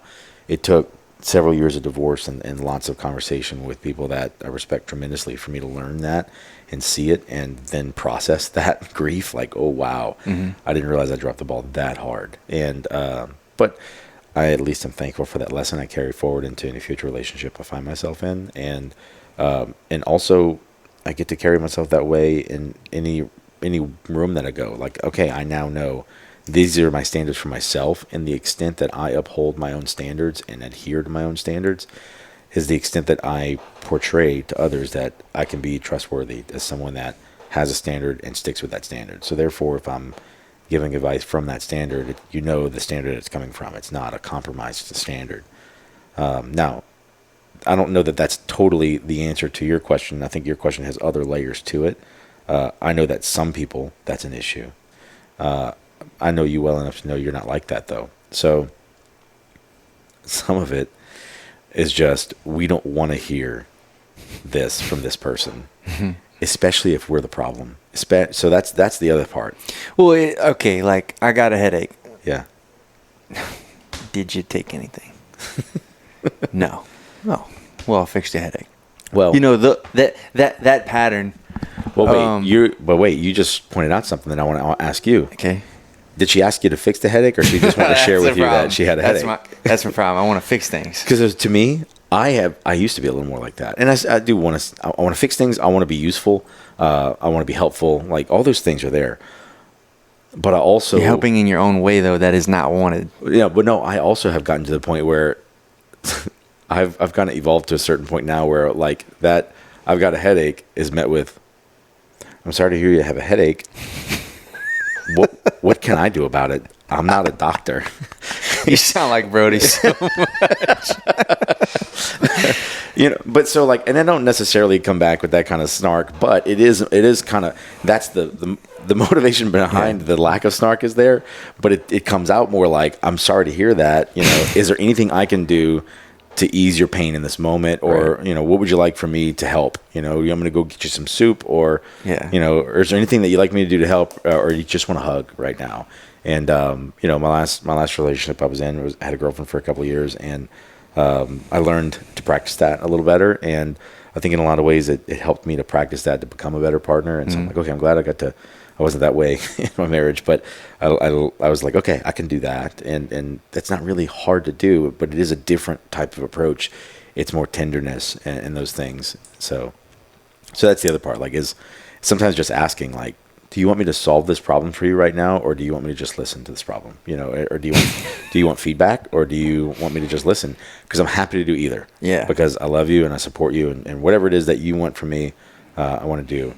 And then there are times that the response might need to be, okay, I have something I'd like to share with you. It's probably not something you're going to want to hear, and you might not even like, but I want you to know that it's coming from a place of love and concern for you. Mm-hmm. And which all sounds silly to me. It does sound silly, but you can I feel like I don't need to say it. Well, but I'm learning that you do. You do need to say that. But even then, like, if you were to preface with that and then say, it's something I'd like to share with you, but I'd like to know, is now a good time to share that with you, or is that something you'd rather hear at another time, separated from your emotion around this moment? Yeah, that's key. Yeah, because if you can separate from that, because she might not be in a state where she really wants to hear any of that from you right now. She just wants some support.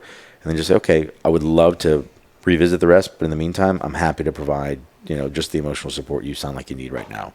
And sometimes that's really what they need and want from us, is someone to just be there, listen, bear with us, and and leave all the other stuff later. But that opens the door to so much more of the problem solving. If you can show that, then she's gonna be like probably a little more open to hear. How's this tie in with employees? I can't wait to hear it later. You tell me, man, my wife listened to that episode, and I'm having to fix everything now. Now she wants my help. So how does this tie in with employees? Well, I mean, it's the same thing. People are people. And male, female, in a relationship, not in a relationship, I think to the extent we can show that kind of empathy and show that kind of care and support and listening, we can be effective leaders. And one of my favorite books Actually, I wrote down a note from your conversation with Brody. Brody was talking about, it was a great conversation. You were talking about leadership styles. I loved Brody's story about, he talked about like, this is my leadership style, but it might not be somebody else's leadership style, but maybe I need to learn to do a different style for this person. And it was such a great story about the guy that he was really harsh with, and then came back and approached after some input from his friend, and he came back, and Brody was, kudos to Brody for being humble enough to receive that kind of input and change his approach and see a completely different outcome. There's no better, I think, analogy for this than that. I think that Brody exemplifies that so well.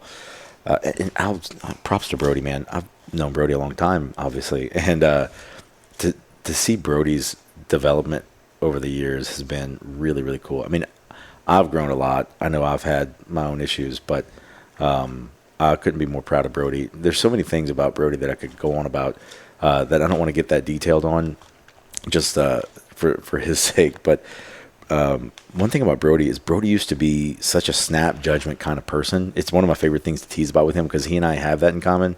I learned to kind of bottle it in a little bit better and not so exposing.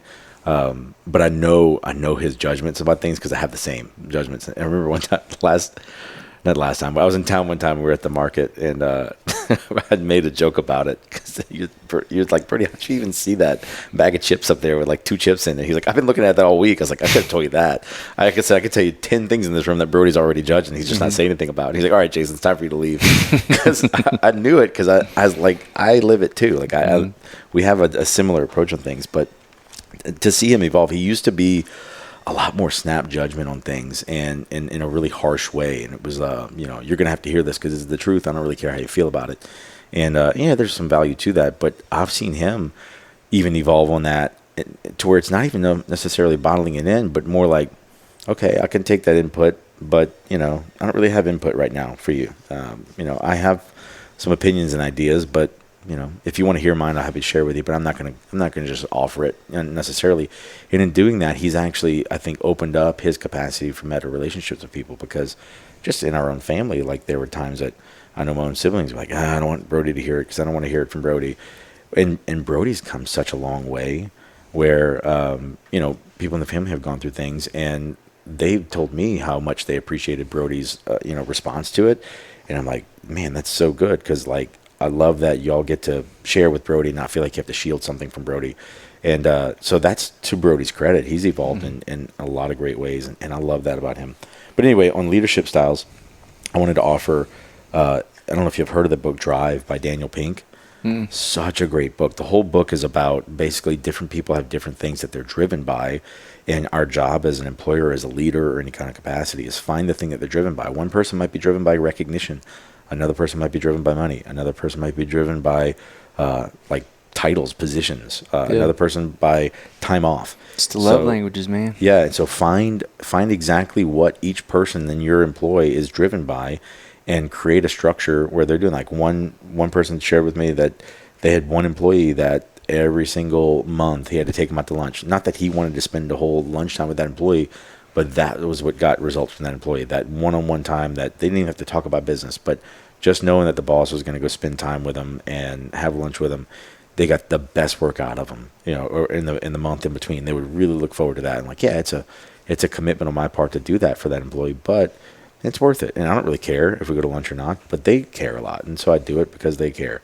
And even if people know you're doing it because they care, even if you don't care, most people assume like, well, they'll know I'm just doing it because that's what they like.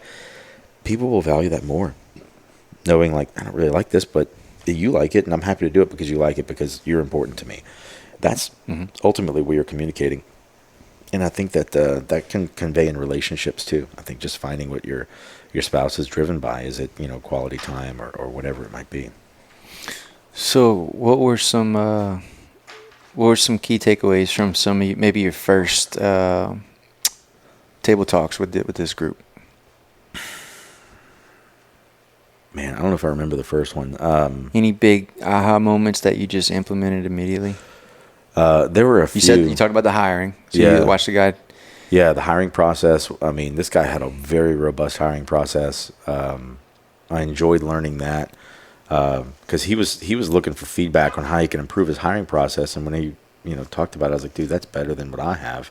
So I was able to take those notes and an additional one. So it was like basically the number of interviews they go through, the types of questions they were asked, they were more consistent with what I was doing, and then how he could leverage different people into the process. Really, the most significant takeaways that I had were some of the book recommendations. Honestly, that group exposed me to Patrick Lencioni's books, which were some of my favorites. I read 4 or 5 by him, and every single one of those books that I read, I implemented something immediately after reading that book. And man, so many great things. The 4 Obsessions of an Extraordinary Executive became the blueprint for my quarterly review process that I have in place. Those 4 questions to ask everyone. We do that once a quarter in our company. Everybody has to answer, what have you accomplished in the last quarter? What will you accomplish in the next quarter? How can you improve? And then we have a core values assessment. And so we rate them on each core value in the company, whether you exemplify them all the time, not all the time, or really can't tell either way. And then there's a minimum benchmark on that. So you're allowed up to 2 core values, really can't tell either way, no, exemplify rarely. And if you're less than that, then we want to put a remediation plan on how we can help you exemplify this core value better. And if a couple of quarters goes by and you're still not doing that, then we have to have a different conversation about if this company's even a good fit for you. Maybe you need to find somewhere that's a better fit for you, that aligns with your own core values better, instead of us trying to make you fit square peg into a round hole. Mm-hmm. And that's a thing that most companies don't even get to that point. They're so focused on whether you're doing the job right. Whereas if you could focus on the actual core person, what they value, and if it aligns with what your company values, then you can get all the everything else. But if you can get that aligned, and there's so many other books that talk about core values, but I just love that application of it, whereas a quarterly evaluation, to me, it's a practical way of implementing it. Mm-hmm. And then you also put it in the interview. So in the interview process, we're looking for the core values, have you found evidence? So engineering your interview questions for these core value fits, you can put your questions, like each question can be around, like these are looking for these core values or whatever. And if one person interviews and 2 of the 4 core values are evident, the other 2 they're not sure, then the next person that interviews will be looking for those other 2. So they'll kind of stress on those other core values. Hey, tell me a time about this, or tell me a story about when you were faced with this and how you handled it. And looking for evidence of those core values, either represented or not. Most interviews are focused on, have you done this before? How good are you at it? And you can get that, sure. But what if you had a system where you can teach someone that doesn't know how to do the job, how to do the job the right way, and their core value fit? You'll have a way better, stick around person that'll do a lot better. And so just finding that fit is a way better way of doing it. And okay, so now tell me about the Bourgeois strategy. I know maybe this was your intro to this kind of path. When did this happen, and when did these thoughts come in? So 2013 is when I started my franchise in Baton Rouge and Houma, and actually bought 2 franchises that year. February 2013, I bought Baton Rouge, and then later in that year in August, I bought more zip codes in Houma, and it was 2 separate franchises, but just kind of ran them all together. 2015 is when Joey opened Lafayette, and he had a very similar background to me. He grew up in Morgan City, joined the Marine Corps, Blackwater contractor. He was on the CIA contracts. Same thing. Yeah, it was funny. We met when he launched. We went to lunch together, got to know each other, and it was like we had all this in common. We're both similar in age. He's also one of 4 brothers, and so just so much in common. And like, dude, how did we never cross paths before or anything? But anyway, we got along great. In 2015, he launched Lafayette. In 2019, the oldest security company in New Orleans sold to one of the national companies. And that company's presence in New Orleans kind of kept me out of New Orleans. I was like, man, that company's been around a long time. I don't know if I can compete with that. I'm still figuring out my own stuff, and Baton Rouge isn't stable enough for me to really focus on New Orleans. So he was ready to go to New Orleans. He had approached me. He said, look, I want to go to New Orleans, but I don't want to go without you. I'm going to go with or without you, but I'd rather go with you. I said, okay. So we worked out a partnership arrangement to do that. So we started a new entity. We kept our original one separate. We started a partnership for New Orleans, and we launched that in January of 2019. And so we started working together while still operating our other franchises remotely or separately. And we were just doing sales and patrols and getting it started. we were able to leverage some relationships I had in Baton Rouge to get our first couple contracts there. And we just got started, and it started taking off, doing really well. 2021, I was still working with the business coach, and all the advice I got really from my board and from the coach, they were like, look, your situation's complicated. He's trying to run his franchise. You're trying to run yours. You're both trying to run that one. You're trying to figure out who does what. They're like, y'all need to just run that thing like one big company. I was like, well, the books are separate. They're like, sort it out in the back end on the books. Like, you can figure that out, but just run it like one big company. You'll leverage both your strengths a lot better if you just run it like one big company and organize it like that. So anyway, I said, all right, so that's what we started doing. So in 2021, we started implementing the EOS process, which is outlined in the book Traction. My coach also was a Traction implementer, and so he started guiding us through that process and basically getting our whole company aligned and getting all our organization right, developing an org chart, figuring out who's in charge of what and how we're going to separate duties or responsibilities while not leaving anything to chance. And so we grew it 2021. End of 2022, we expanded our zip codes a little bit. We bought Lake Charles and Shreveport, and we're like, okay, we got all the major cities in Louisiana covered. And we bought like some additional zip codes around our existing territories to kind of protect that, so nobody else could come in and scoop anything up. But we did that at the end of 2021. The end of 2022, we were offered Little Rock, Arkansas. So there's someone that already owned it, and I divorced in 2020, so my kids were already in Arkansas. So I was like, man, Little Rock would be great because I have an excuse to go see my kids a little bit more, maybe get an apartment up there and spend a little time with them.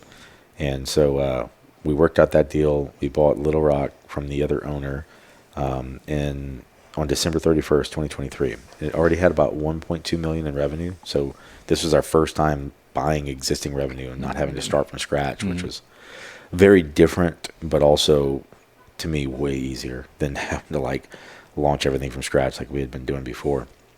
And so while we were in the process of vamping up for Little Rock, we were offered a piece of Dallas. So someone owned the entire DFW Metroplex. He had sold it back to the franchisor. The franchisor had reached out to a handful of franchisees and said, hey, Dallas is available. Do you want a piece of it? We said, yeah. And so we went to a meeting in January of 2023. It was kind of almost like an NFL draft. Everyone's like, I want this territory, I want that territory. So we wound up with Denton, Frisco, McKinney, which is all like the north end of Dallas, and pretty substantial population. Our cut represented about $80,000 a month of existing revenue. So, and we were taking that over 3 months after taking over Little Rock. So I was like, okay, let me move to Dallas. I really my time in Louisiana was kind of coming to an end for me mentally anyway. I was like, okay, I think I need to get out of Louisiana. So Dallas seems like a great place to go. Let me go to Dallas. I'll get our Dallas franchise and our Little Rock franchise kind of aligned with what we're doing in Louisiana. And we'll continue to grow. Y'all keep Louisiana going, and we'll keep doing our Zoom calls and stuff, because we were really full into the EOS process. Our systems are working. We had hiccups and challenges we were overcoming, but we were doing really well. As a whole, in 2022, we had about $4.2 million in revenue. 2023 was about 7.9 collectively. So we had grown significantly in that amount of time, almost double. And we were beating our trajectories like by $500,000 or more. Like what we said we wanted to do, we were doing about $500,000 or more each year. So I was like, okay, we're on the right track, but now we need to like kind of saturate our markets. We're spread kind of thin. We need to grow in place. Anyway, so I moved up to Dallas in the beginning of June, and like 3 weeks after, I'd come down to get some more stuff, and he made me an offer to buy me out of the partnership. I was like, okay. So by the end of that week, we had come to terms on it. It kind of caught me off guard. I wasn't ready for it in the moment, but I think it was the best thing for me, because I was like 78 hours a week. I was on the road constantly, and it was wearing me out. I was getting a little burnout, and but we were growing something really cool, and we had big plans. I mean, we had a 20-year plan that I was extremely excited about, of building this massive multi-franchise conglomerate that we were doing. Like we were in the top 10 franchise ownership groups in the brand. Like we were doing really well. And Dallas was exciting because we're like, man, we're finally getting a piece of a bigger market. Like everything in Louisiana and Arkansas was a good opportunity, but compared to some of these other markets that some of these guys were doing, we're like, finally we're getting a piece of one of these bigger markets. Anyway, so I was trying to figure out what to do, because I moved there not knowing anyone. And I decided, well, I'm going to stay. I'm going to stay in Frisco. I'll just run Baton Rouge because what I sold him was my partnership interest. So it was everything else, but Baton Rouge and Houma were still mine that paid my bills. But most of my time was spent on the partnership, not really on Baton Rouge. And so the first thing I had to do was kind of separate the operations away from the big piece and then figure out running this thing remotely, and then trying to figure out, okay, how little time can I spend in that business and it still function and thrive. And so I had to hire salesmen. I had to get things aligned. It took about 6 months to really do that. But I was doing about 20 to 25 hours a week on that business. So I was like, okay. And then I got it to about 10 to 15 hours a week by March of 24, maybe February. And I was like, before I go starting anything else, let me just kind of start planning it. But let me purposefully not do anything else because I don't want to be obligated. And then all of a sudden I got to fly to Louisiana and go deal with something. So I spent about 3 to 6 months just bored, reading books, doing planning, but just, watching movies and playing video games too. I was like, I'm just going to practice not doing anything because I'm so used to doing something. And as I was working with a coach at the time, he's like, you need to start shifting your mindset from trading your time for money and not get yourself caught up in that. Like, you got to find better ways to leverage your experience, your skills, and the things that you learned along the way. Because I loved scaling up that whole thing and putting all the things that we had in place. We had a lot of we had about a 12-person leadership team that was running. We had 130 employees and 8 franchises in 3 states. It was really, I was impressed with what we had going. And again, not without hiccups, not without challenges, but it was a nice. I mean, we had some really great people working for us, and so I was like, man, I can help business owners really kind of set the structure for scale, and really looking at my own path of, someone that started a company in a discipline that I had some experience, and then having to learn new skills to make it more effective and more functional, and then new skills to make it actually scalable, to all the way to buying another business and merging it with yours without really diluting your company's culture. That's a challenge that a lot of businesses aren't really ready to face, and that's why you really got to dial in your core values and stuff. So, you can do all those things, having all the right manuals in place. And so I thought, man, I could walk companies through that. And so I really looked at the space, and I thought, there's a lot of B2B blue collar trade service companies that have very similar. You're a really good electrician, then you start your own electrical company, you have some success, you hire a few electricians, and then they're doing a bad job. You got customers you got to go deal with now that are upset because your guy did something stupid, and you got to go fire him. Like, all of a sudden, being a good electrician is not good enough to solve that problem. You got to learn new things. And I thought, if I can work with some of these guys and gals and help them really accelerate that, I feel like that'd be a good space for me. So that's kind of where I started, the Bourgeois strategy. I was trying to figure out what to name it. I wanted to capture the last name because I've always had, I come from a bourgeois meat market. I just have a lot of love for the family and the family name. Like, how can I incorporate the family name into something that's kind of indicative of me and what I do, what I've learned, and how I do things. And so anyways, that's kind of how that was born. And last year was just networking, meeting people, because I was like, all right, I don't know anybody in Dallas. Yeah, what's that like, moving to Dallas, coming from this, and dude, where you kind of know everyone and you know who's who, and yeah, you know where to go to find what you need. Yeah, it's such a culture shock, man. I remember a year into it, stumbling on this one thing. I took this exit. I'd seen this place, and they had a Ferris wheel in the parking lot. And I'm like, what is that? It's a Nebraska Furniture Mart. I'm like, what is that? And it's got a chair, people in Dallas will know what I'm talking about. But there's a wooden chair, but it's probably 150 feet tall, outside. And that's on the thing. It's got its own parking garage. It's a 3-story furniture store that looks like a mall anywhere else. And it's a furniture. I'm like, what is this? And I went walking around, and one segment of it is 3 Best Buys stacked on top of each other. Another segment is Ashley Furniture Store, 2 stories tall. Just crazy. So you just built them all, yeah. Yeah, and that's just the furniture store. And then there's this whole shopping center. And I would just pass by it on the interstate. And so one day I actually took the exit and went in there. And I was like, I didn't know there was this whole pavilion with a concert hall and all these other things and restaurants and a Shields that's bigger than anything I've ever seen before. I didn't even know what Shields was, but it's Bass Pro basically. But they had a Ferris wheel inside the Shields. I was like, I've just been passing by this. I didn't even know this was here, and this is bigger than my whole town. Yeah. And this you're is not just lying. a pocket. And I've just Yeah. been driving by on the way to the airport every day, not even knowing this is here. And that happened so many times. I would stumble across a pocket of something that's bigger than anything I ever came from that represents probably another, 500,000 population just chilling in this pocket that you can just cross right over, don't even know it's there. I was telling Jeff earlier, I was like, dude, for scale, there's like 4.8 million people in Louisiana and shrinking right now. Well, there's like 5 million and growing. And sinking. Yeah, exactly.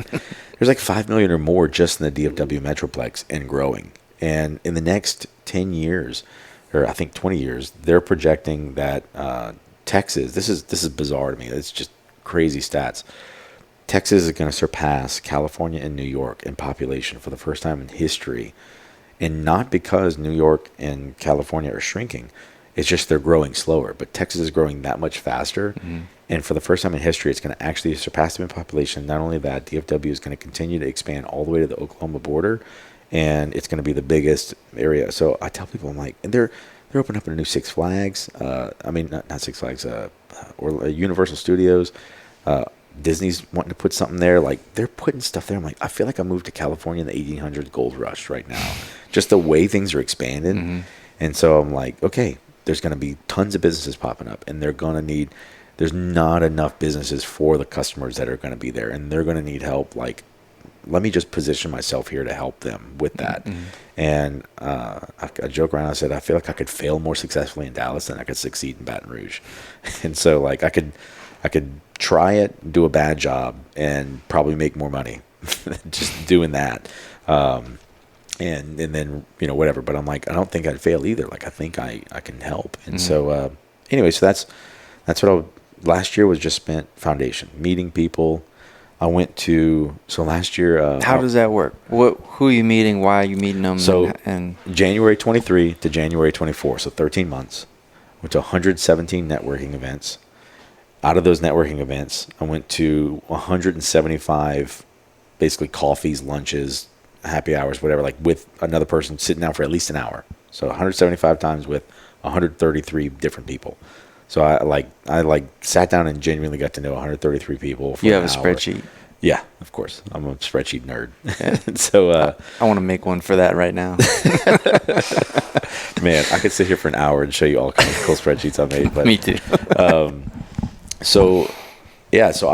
But that was just me, doing the ground game, meeting people, going to things and just saying, hey, you seem interesting. I'd like to learn more about you. Or they would tell me, hey, I'd like to learn more about you. And so, we would just. All right. 100 and what? Each other.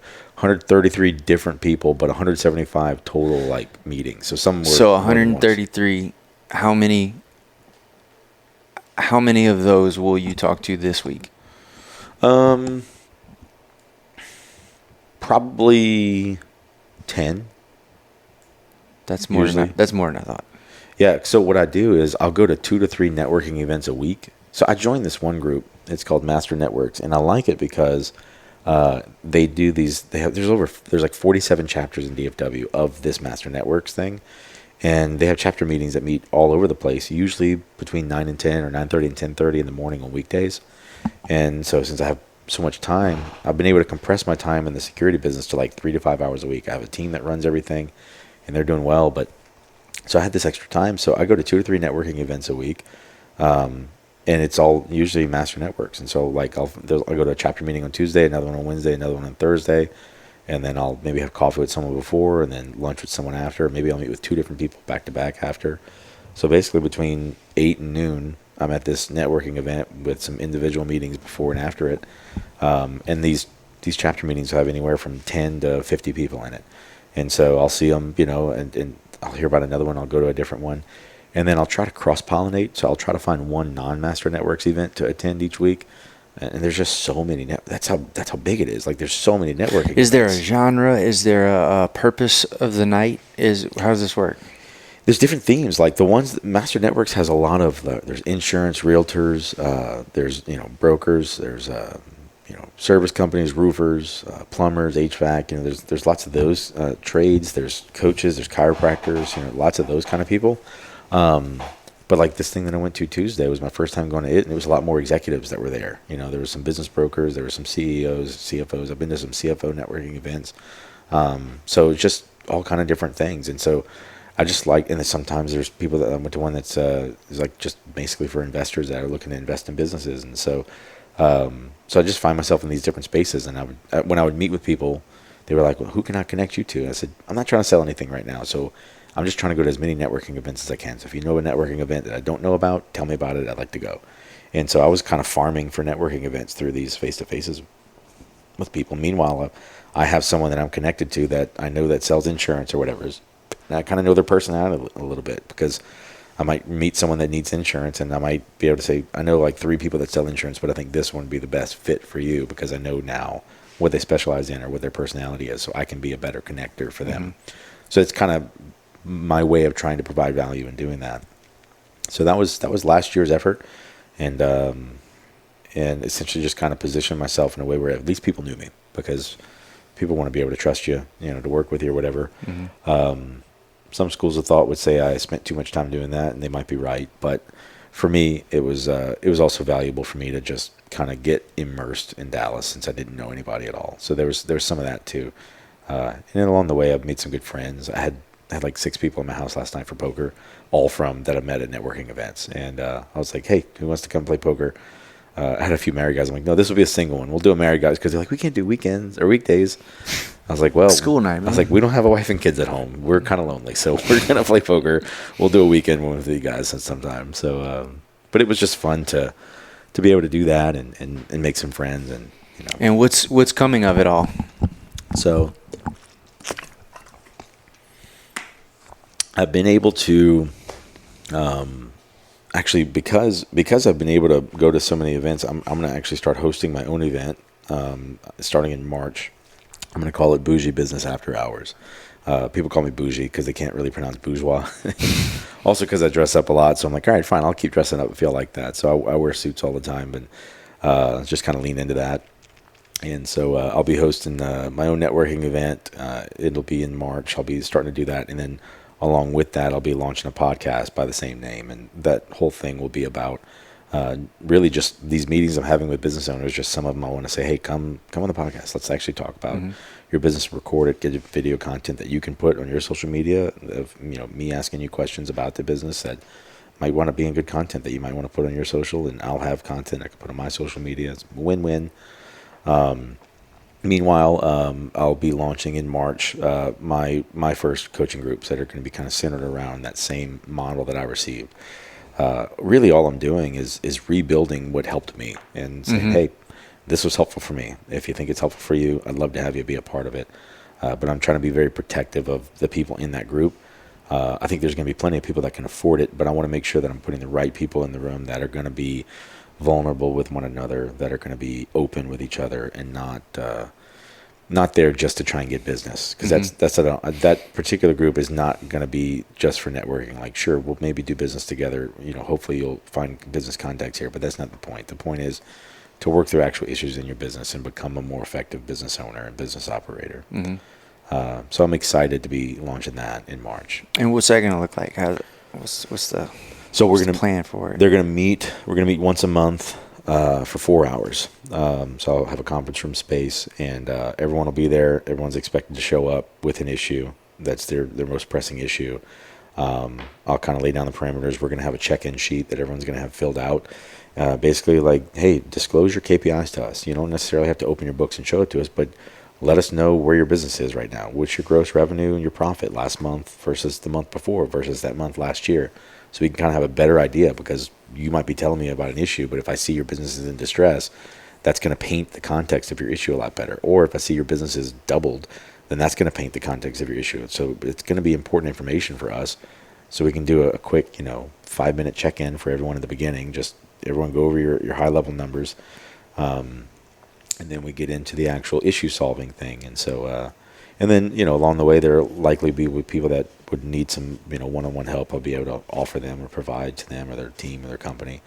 But it's more about the group itself. And what I like the most about it is it's not the Jason show. Like, I might have some good ideas or feedback or suggestions for your business for this one issue, this one time, but there's other people in the room, and someone else might have the best idea for you. And it's not about me. It's about, hey, we're all here. And so that's why I want to be really careful to curate a room that's going to be able to be a good value to everybody else, instead of people that are just there to, like I want people to come not just to get your own issue solved, but be prepared to help other people, because we learn a lot more when we teach and help others than we do if we just receive input. But when you give, you actually receive a lot more from that too. So, Are you gonna? Is Dallas gonna be the focus area? Are you gonna look to do it like remotely? For now, Dallas, yeah. There's so much opportunity there. I'm like, I could do so much there, and there's plenty of people selling stuff online. I'm not really ready to go in that space right now. This is a new thing for me, so I'd rather get good at it locally in Dallas before venturing outside of that. But that's definitely, in the cards in the future to be able to do that. The other thing is I don't really want to go Zoom right now. There's, again, plenty of people doing the Zoom thing. I'm kind of pushing back on that. I feel like everybody went Zoom in COVID, and people are kind of ready to come out of hibernation, and I'm trying to speak to them right now. I'm trying to not perpetuate the Zoom culture that I'm not a fan of. There's plenty of that. I wanted to mention, circling back, not on this, but a separate thing from Brody's podcast, if you're okay with it. Subject change. Y'all had said something about Nick selling jerky on deployments. Yeah, I know you did as well. I don't think Nick... Maybe it was just you. Nobody sold jerky as much as I did. Number one salesman. Never. Other than Bourgeois Meat Market. So let's hear about this. What kind of shenanigans were you running? That was one of my notes. I'm like, oh no, they're not taking my glory away. So when I was my first deployment, so I was the first one to deploy. That was my first time. Like, I think we all would get jerky. Nick, because he was active duty. I was a reservist, so I wasn't in the same kind of sphere as Nick was. Nick was active duty, so I think he was getting jerky, and he was probably selling some, but probably also like giving some to his friends and just getting it for himself. My first deployment to Iraq, I ordered a couple of packs. I think like a couple of half-pound packs. And that was all they had at the time. They didn't have quarter-pound packs in 2004. But I remember getting a couple packs in a care package because I had requested it from family, my dad or something. And I opened it up. It was gone in like no time. I was like, yeah, you can have a taste. And like people were like, this is so good. And I told people before, I'm like, look, I give it to people now. By the way, just so you know, all these face-to-faces, everybody I do a face-to-face meeting with gets a pack of jerky at the end. So everyone that meets with me, like, I don't tell them ahead of time it's coming. I don't want them to meet just for that. And I'll tell them briefly, like, yeah, look, this is my family, fourth generation, 1891. My great-grandpa started it. My cousin owns it now. And I tell them, I promise you, this is the best beef jerky you've ever had in your life. You just don't know it yet. And every single time I get a text message like, you are not kidding about this jerky. So the Texas folks are digging it. Yeah, and they're like, how can I get more? So different than anything that's in Texas. Yeah. So I'm like, they're like, how can I get more? I'm like, there's a website printed in the worst place possible in blue ink against the red background in the tiniest place. So, but I'll also text them that. You can't have it. So, but by the way, so just stick with me and you'll get more, man. No, I tell them the first hit's free. After that, they're on their own. So if you see an influx of Dallas orders, you're welcome. But I've been an ambassador of Bourgeois Meat Market my whole life. I've never really worked at the market. I mean, I did vacuum packing. I heard a story one time from Nick because I said something like, I want to work at the market, like when I was young, and he was like working. He's like, Uncle Don said you're not allowed because you eat it all. You wasted like however many pounds of ground meat one time. I was like, what? I didn't even know. But apparently I must have hit something with the ground meat machine and left it on or something, and it like pushed a lot of meat onto the floor and got ruined or something. And I was oblivious to it. I didn't even know. Like, I heard about it from Nick, and I was like, I don't believe you. Like, I think you're just being mean. And like, he's like, no, you're not allowed back there anymore. I was like, man. like at best, I like vacuum pack jerky, but no. So my first point, everyone wiped me out, and they were like, you gotta get more. I was like, I can get more, but y'all are paying for mine this time. Like, I don't get this free. I was like, we don't get family discounts. Our family's too big, and that market's too small. Like, there's no family discounts available. So they're like, all right. So I ordered a bunch more. They went through that. I wound up getting money from more people, ordered some more. And when I got back from the deployment, I went to square up with Uncle John at the time. I was like, how much do I owe you for jerky? And he was like, don't worry about it. I was like, no. He's like, call it thanks for serving. I was like, I made money on that. Like a lot of money. I was like, I sold it. I have cash. And he's like, that's funny. He's like, good, man. I'm glad to help. I was That's like, awesome. Well, thank you for that. It was just really, really kind of him to do that. I was not expecting it at all. And then my next deployment to Afghanistan, I was like, well, let me, be more systematic this time. Now that I know this, because it was until that moment that like people were having it that weren't from this area. Because I tell people, like, I grew up eating this. I thought this is just what all jerky was like. Right. Take it for granted. Yeah. And like, I would eat this other stuff. I'm like, oh, who would eat that dehydrated crap? Like, that's gross. Well, these people were going crazy. And so I really started testing the waters. I would keep it around, and like, I'd meet guys like from different parts of the country. And what I learned is that beef jerky fanatics are beef jerky fanatics. And they have their jerky, and no jerky is better than their jerky. Mm-hmm. And I would see that with people. I'm like, all right, try this one. And like, these people were like freaks. They were like the gauntlet down. Mm-hmm. Send me all your jerky. I'll tell you why it's crap compared to mine. Right. Here's my pemmican, whatever, Indian, Michigan, whatever.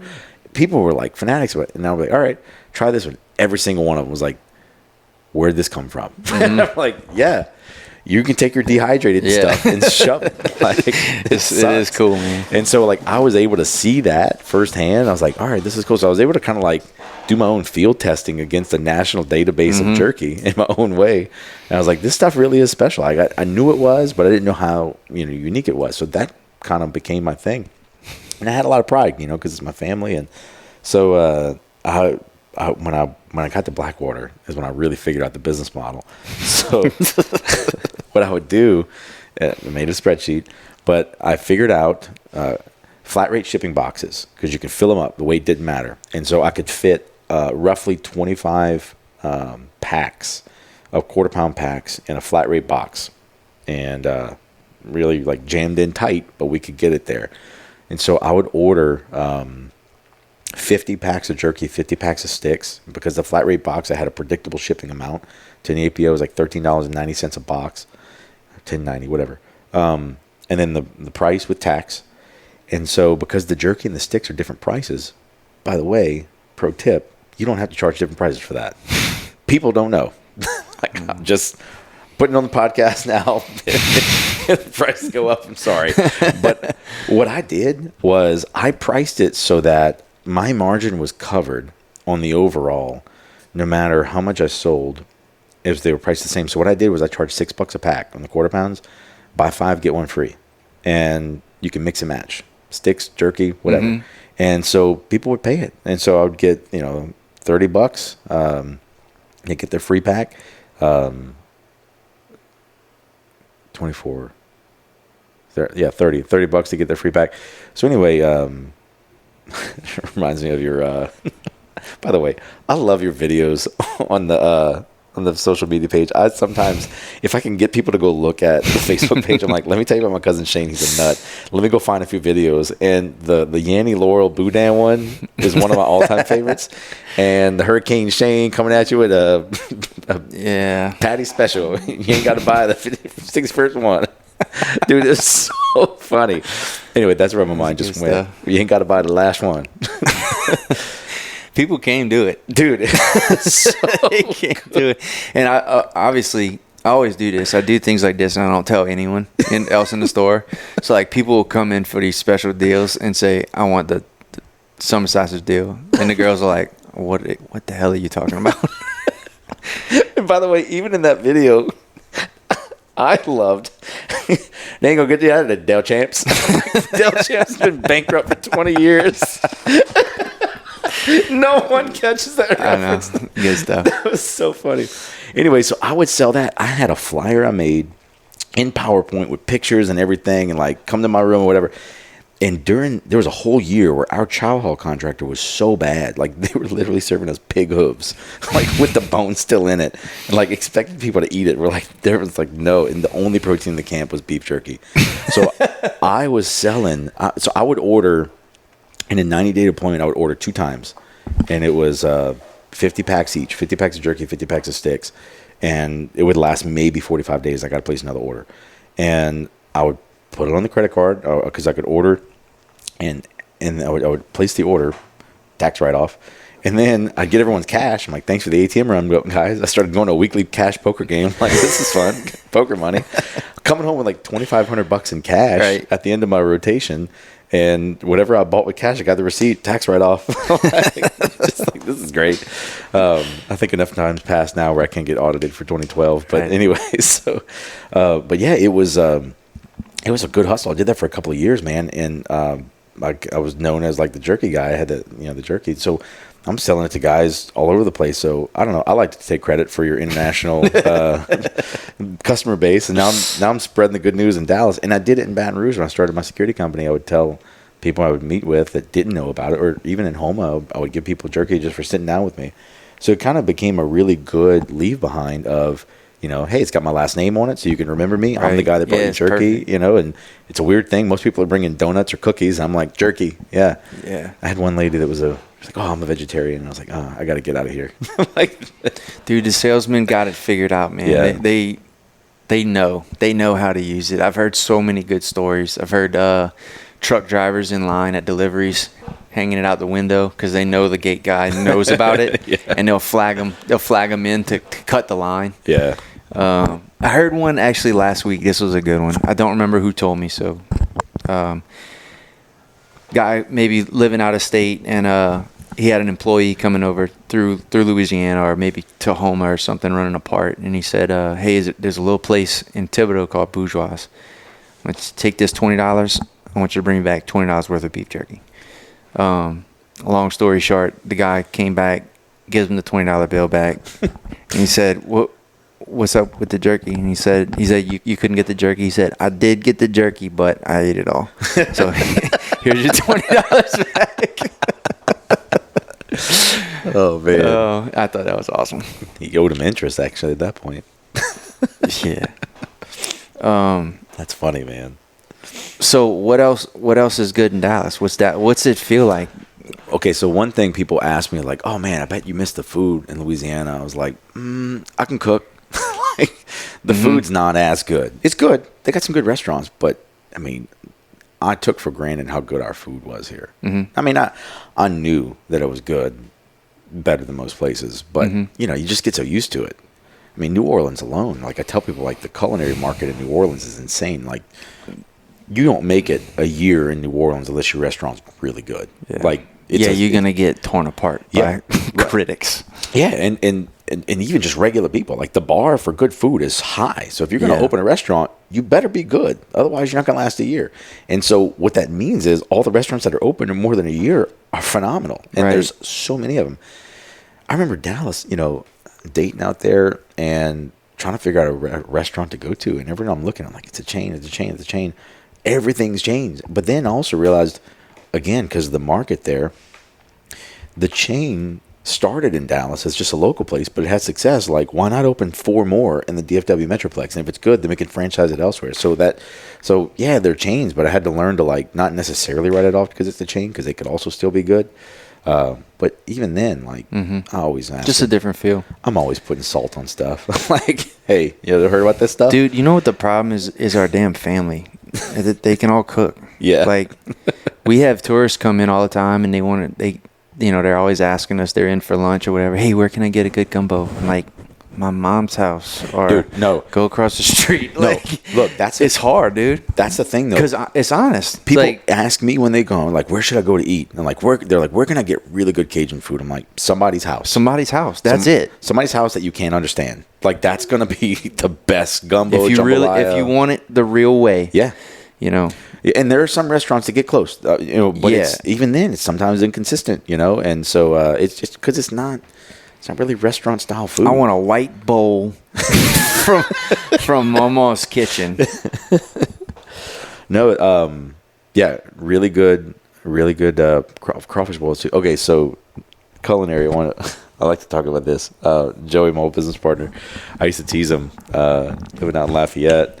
He loves it out there, and I don't blame him. Like, Lafayette's cool, but I made it my brand when I was in Baton Rouge to just talk smack to Lafayette people, because I was like, y'all can't boil water without putting cayenne in it. What is up with y'all taste buds? And like, people like sprinkle cayenne, or they'll sprinkle the crawfish boil powder on the crawfish after it comes out. I'm like, you season the water. What are you Neanderthals doing? They're like, what? You don't eat the shells.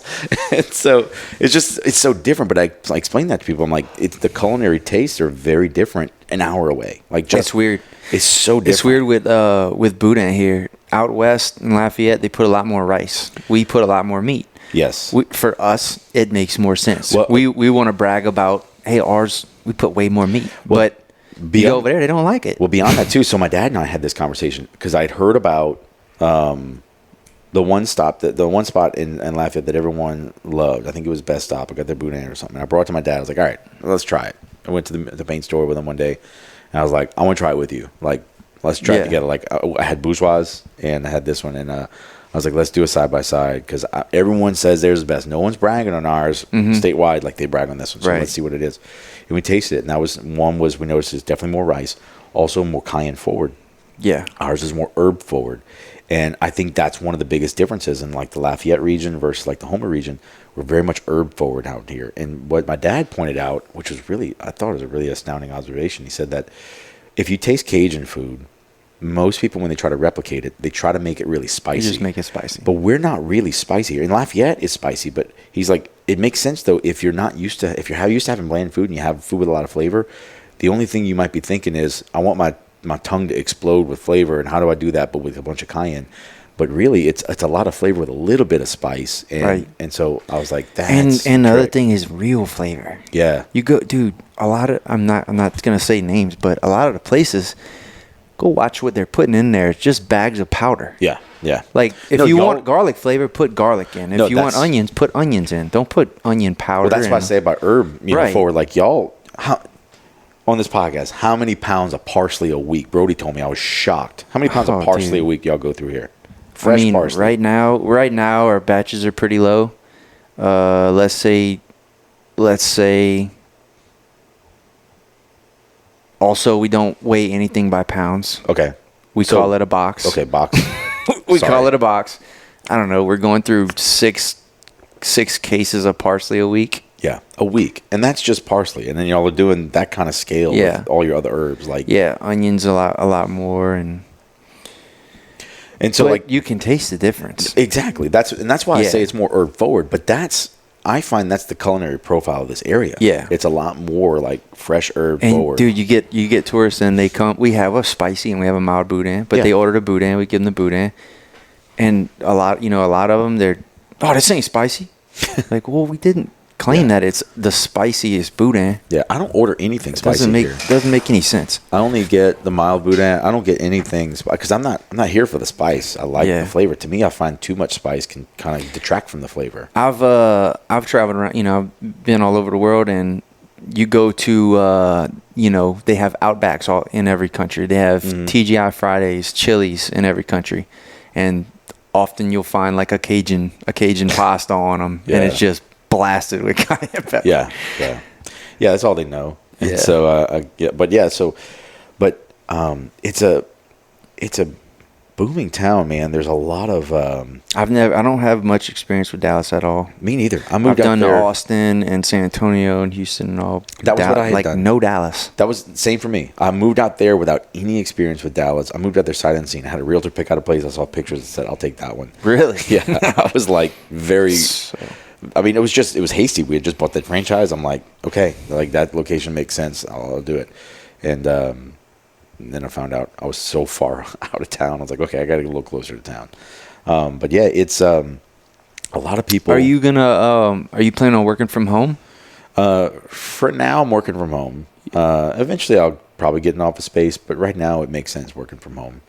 I mean, that's one big difference. I went from a very employee heavy, other businesses is employee heavy. And so you got to have an office for things like that. Whereas this one, like, it's a lot more scalable before I need to bring as many employees on. And so, the focus for me is keeping the margins low and keeping it lean and making it make sense. And so, just trying to be judicious with my time. And that's the other benefit of the group coaching. Like, I don't really want to spend 40 hours a week individual coaching with people. I'd rather spend, a good 4 hours with a group of people. And then the handful there that need additional time, I do that. But I don't really want to spend all my time doing that. I still want to have time freedom so that when my kids are with me, I can turn everything off and focus on my kids. I get them like 3-day weekends and holidays from school and summertime. And during those times, my focus is really on spending time with them, and that's extremely important to me. And you know, my oldest is already 18, about to graduate high school. I don't have much time left with her, and so I really try to like prioritize that as much as I can. But and how do you let people know about the events that you're going to be throwing? I just set up an email CRM where I can actually send an email out, but I also will be talking about it when I go to events, you know. So like I'm still going to some of these other events and saying, hey, I got my thing coming up. So kind of twofold, but also encouraging people to invite someone, you know, bring somebody along that maybe hasn't been. But that's the other thing, because I did the cross-pollinating that I did, I can go into the place like the master networks where I've done the most. But they know that I'm going to other things that they may not be going to, so I'll be inviting people that they don't already know. And so that's kind of the value that I'm trying to create there. So it'll be like, hey, you should want to come because I'm inviting these other people that, you know, just like you, however you feel about me, they probably feel about me too. And you both would trust me, so you would more likely, you know, trust each other and hopefully do business with each other. So. And you're also doing some stand-up comedy right now. Yeah. And you've been doing it in Dallas? A little bit, yeah. So I, after the divorce, man, I was depressed. I'm living in Baton Rouge. Kids are in Arkansas. I went from having 4 kids and a wife at home that were homeschooled and were just there all the time to nothing, just me. And the house was quiet, and that was very dark and depressing. And, you know, sulked for a while, trying to figure out what to do next with all this extra time.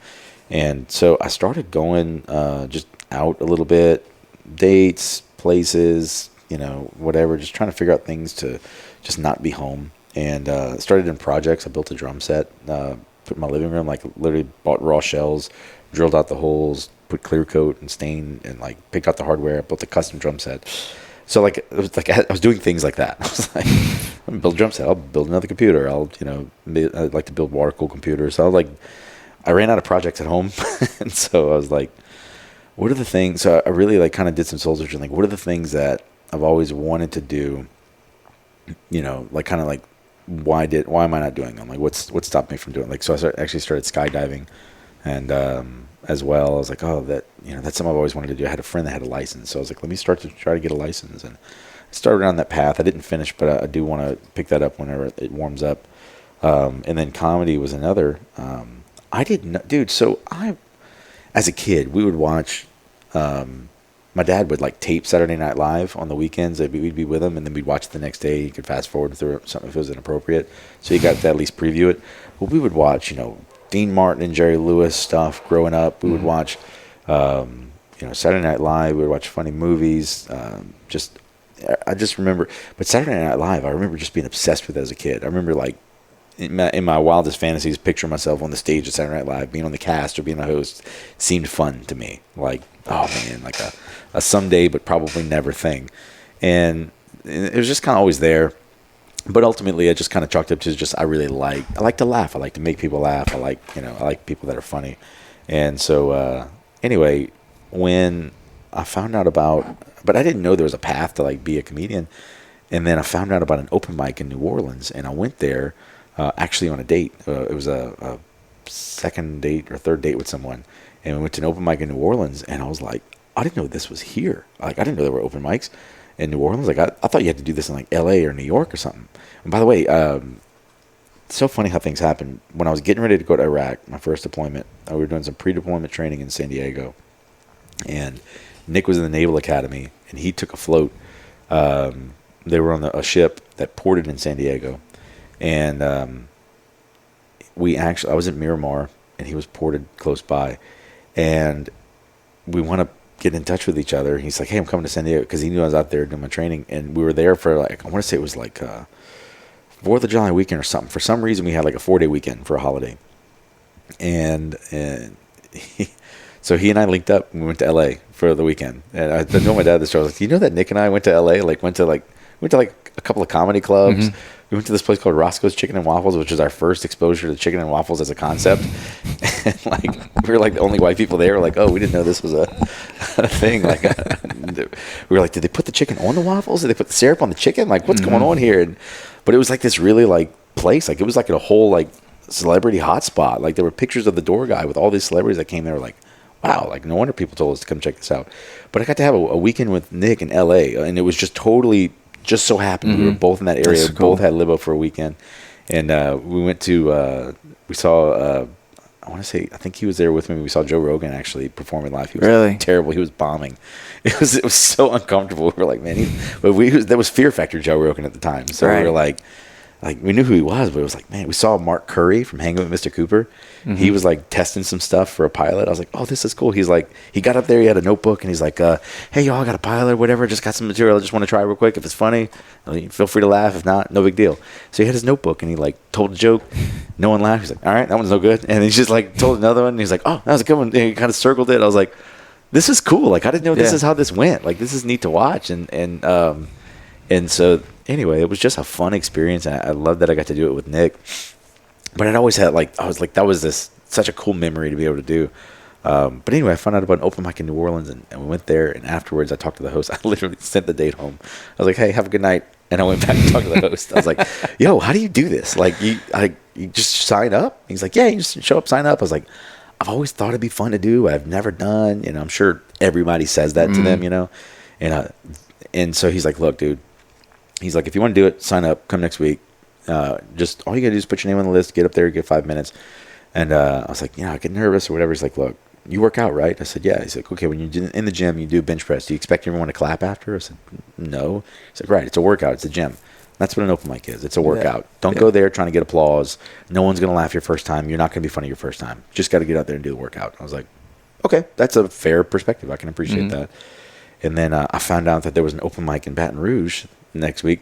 And that one was literally 2 blocks away from my office that I'd been at for 7 years. I'm like, and it's been there the whole time. I'm like, this has been here the whole time, and I didn't even know. Like, I'd have been done this years ago. Like, this is so cool. So I started going there every week. I put my name on the list and then went and sit down and figure out what I'm going to say. And went up there and got a couple chuckles, but it was enough. I was like, all right, I'll keep doing this. But it was a fun thing. And what I liked was that in the world I was in at the time, I was, business Jason with employees. And it was very hard because as I would meet people, I had started to become jaded because I felt like everybody wanted something from me. Like they'd want to ask me for a job or they wanted to sell me something. And I'm like, why do you just make friends? Like, I don't want to, everybody to want something from me, and I'd have some people I'd be friends with and inevitably like, oh man, I really think I need a job. You have anything? I'm like, you just ruined the whole friendship, buddy. Like I thought we'd just be friends. You didn't need anything from me. And it was actually hard to find genuine connection with people. But one of the things that I learned that I really liked about the open mics was no one asked what I did. No one cared. One dude would get up in his Amazon delivery driver uniform, like just got off of work. Some people were unemployed stoners, but like everyone was just there, and you're either funny on stage or you're not. It's very merit based. I was like, this is cool. And some days I come in a suit because I had a meeting that day or something. Some days I just go in just casual clothes. Not one person asked what I did, didn't seem to care. And, I'd get props like, hey, that one you did, that was a good one. I'd get some good feedback. Some were bad. Some people would give me pointers on how to improve them. And I was like, and then they were just fun. It was fun to hang out with them. I was like, it was the only place I was at where no one expected something from me, wanted something from me. And it was, and if I wasn't funny, they'd tell me like, hey, that one was pretty bad. Like, you should do better. Or like, hey, that was just a premise. That wasn't an actual joke. How about you go write an actual joke next time? I was like, okay. You idiot. Yeah. But it was a cool environment. So I just kind of kept doing it. It was just fun. But it was also kind of born from a desire to always think that would have been a fun thing to do, coupled with, what's stopping me from doing it now? Like, I don't have kids at home. Like, I'm going to go home and be bored anyway. So it was fun. Man, I've watched people at open mics just completely wreck themselves. Me and Bo were, I don't know where we were. We might have been in Austin somewhere. We went to this little comedy club, and it was an open mic night, and we maybe sat through like 6 people, and one guy was like, slam the mic back on, F y'all, I don't need this. It was very uncomfortable. Extremely uncomfortable. So I love that. Like, I've had like going on dates. Some girls are like, "I want to go see you perform." Like, don't come to open mic. It's such an acquired taste, and it's not for everybody. It's for me because like the more awkward, the better. I'm easy to make laugh. That's something that people that know me know about me, is that like it's very gratuitous laughs with me. Like it's not a hard sell to get me to laugh. I just love to laugh. I find humor in just the most subtle things. But I'm a bad audience member for those when they're actually bombing, because I'm laughing at how bad it's going. And the fact that they're either oblivious to it, or even better, they're aware of it and they're just doubling down. Yeah. Both of those scenarios are funny to me, but I'm inadvertently giving them bad reinforcement, because like, hey, this is actually not funny. You're doing a terrible job, but I think that's hilarious that you don't even realize it. So, but I love that stuff. All right. How would you explain Bourgeois humor as a whole? Dry, first of all. In fact, I asked my kids one time how they describe me to their friends at school who don't get to see me and know me. That's a good question. Yeah, I was asking them one time, because I told them how I described them to my then girlfriend. I was like, I was telling them, I was like, I'm seeing this girl, and she asked me about y'all, and I thought I'd share with y'all how I described each of you, because I wanted to share with y'all like how I see each of you. And then they had questions like, wait, why do you say that's about her and not me, and whatever. It was, and we were driving. It was a bit of a road trip. I was picking them up, and so we had about a few hour drive home, and so it was a fun conversation. And then I decided to ask them, like, how do y'all describe me? Like, y'all making friends at school and stuff. Like, if I'm coming over, God, that's a great little challenge. Yeah, I hope everyone goes do that tonight. Yeah, like how did you warn your friends about me? Yeah, and it was so funny. The one theme that came up was, well, he might look like he's mad, but he's actually not. That's just how his face is. It's just kind of concentrated at the moment. Also, most of the time he's actually joking. You just can't tell because he doesn't smile. Like, he just says it, and you might even think he's mad, but he's actually joking. I was like, I'm glad y'all know that nuance about me. They're like, yeah, don't worry. We used to always be afraid you were mad at us. We realized you were just joking half the time. So, like, that's one thing. We just have a very dry sense of humor. And it's also a very much take it or leave it joke. So I'm going to make this joke. No one may laugh. Or hear it. Yeah, or even hear it. Or know about it until 10 years from now. Yeah, or even never, which is most of Nick's jokes. That's Nick and your dad. Nick was the king of that. Those are good. Yeah. But it trickled down to all of us somehow. Yeah. Dad was talking about Jeff doing it, not really. But I think that's Jeff just practicing. I think that's going to be Jeff. It's all bits. He's just practicing his bits that he's going to do later. But we don't think in the term of bits. Like, that's not really what registers. It's just, what comes to us. But yeah, very, very dry, but also very, we're very willing to sacrifice ourselves for the joke. Our time and energy. Yeah, like if I got to go head first through this window for it, I'll do it. I'm not going to love it, but I'm not going to let on that I'm affected by it. And that's kind of the driving force behind it. It's just that follow through in it. We also have an appreciation for dark humor that is usually only prevalent in people that have been through trauma, but we don't really have the trauma to back it up. And as a family, as a whole, like people that have been in the military or work in law enforcement, or like things like that have seen dark things. There's dark humor that's a coping mechanism that comes from that, but that's just kind of innate. So like Marines and the dead baby jokes. Yeah, and you can make and I've learned this as testing it. I can make dark jokes in certain rooms where it goes over everyone's head because there's no way they believe I just said that. Other times they're like, it didn't go over everyone's head. They're like, how could you say that? And then other times where they're like immediately laugh, like that is hilarious. Don't tell anyone that.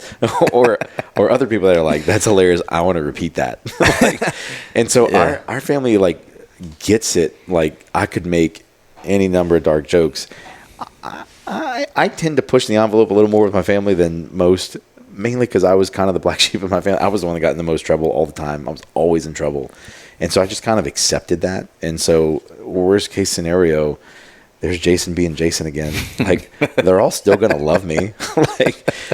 But what's hardest is I have the hardest time getting laughs in my family because they're so used to me. I can get laughs everywhere. But man, around the family, they're like, I knew that was coming. Well, no. Worse. Sometimes they're funnier than me, which is hard for me. I'm not used to that. But we've got some funny people in the family. I know, dude. It's a curse. But it's the bourgeois side, but also like my immediate family too. Like including my stepsisters on my mom's side. Like they're hilarious. Olivia's hilarious. Yeah. Oh my God, Olivia. This D is hilarious. I actually text Olivia every time we're together, and I know she's going to hear this and love this. I'm going to get a text from her. I text her every time telling her she's my favorite. I'm like, Olivia, every time you continue to wow me with the stuff you come up with. She's quick. She takes it so quick and has comebacks like just cutting. I know. Never phased, never flinches, like as if she was ready for it and was waiting for me to do it. And I'm like, Olivia, like she's so good at that. I love that about her. I'm really excited to see what comes of Shriver and David. Yeah. Man, they're always so quiet, but I'm seeing Shriver come out of his shell. Yeah, a little bit. A little bit. Well, he works at the market now, so that'll change. I know. This place has a way of bringing that out of you. It's the people in the place. That's what it is.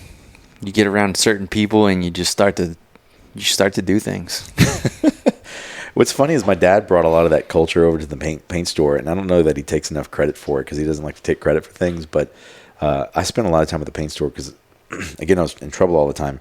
From 6th grade to my junior year of high school, I was suspended at least twice a year, every year. And when I was suspended, I'd go to the paint store with my dad. That was a punishment.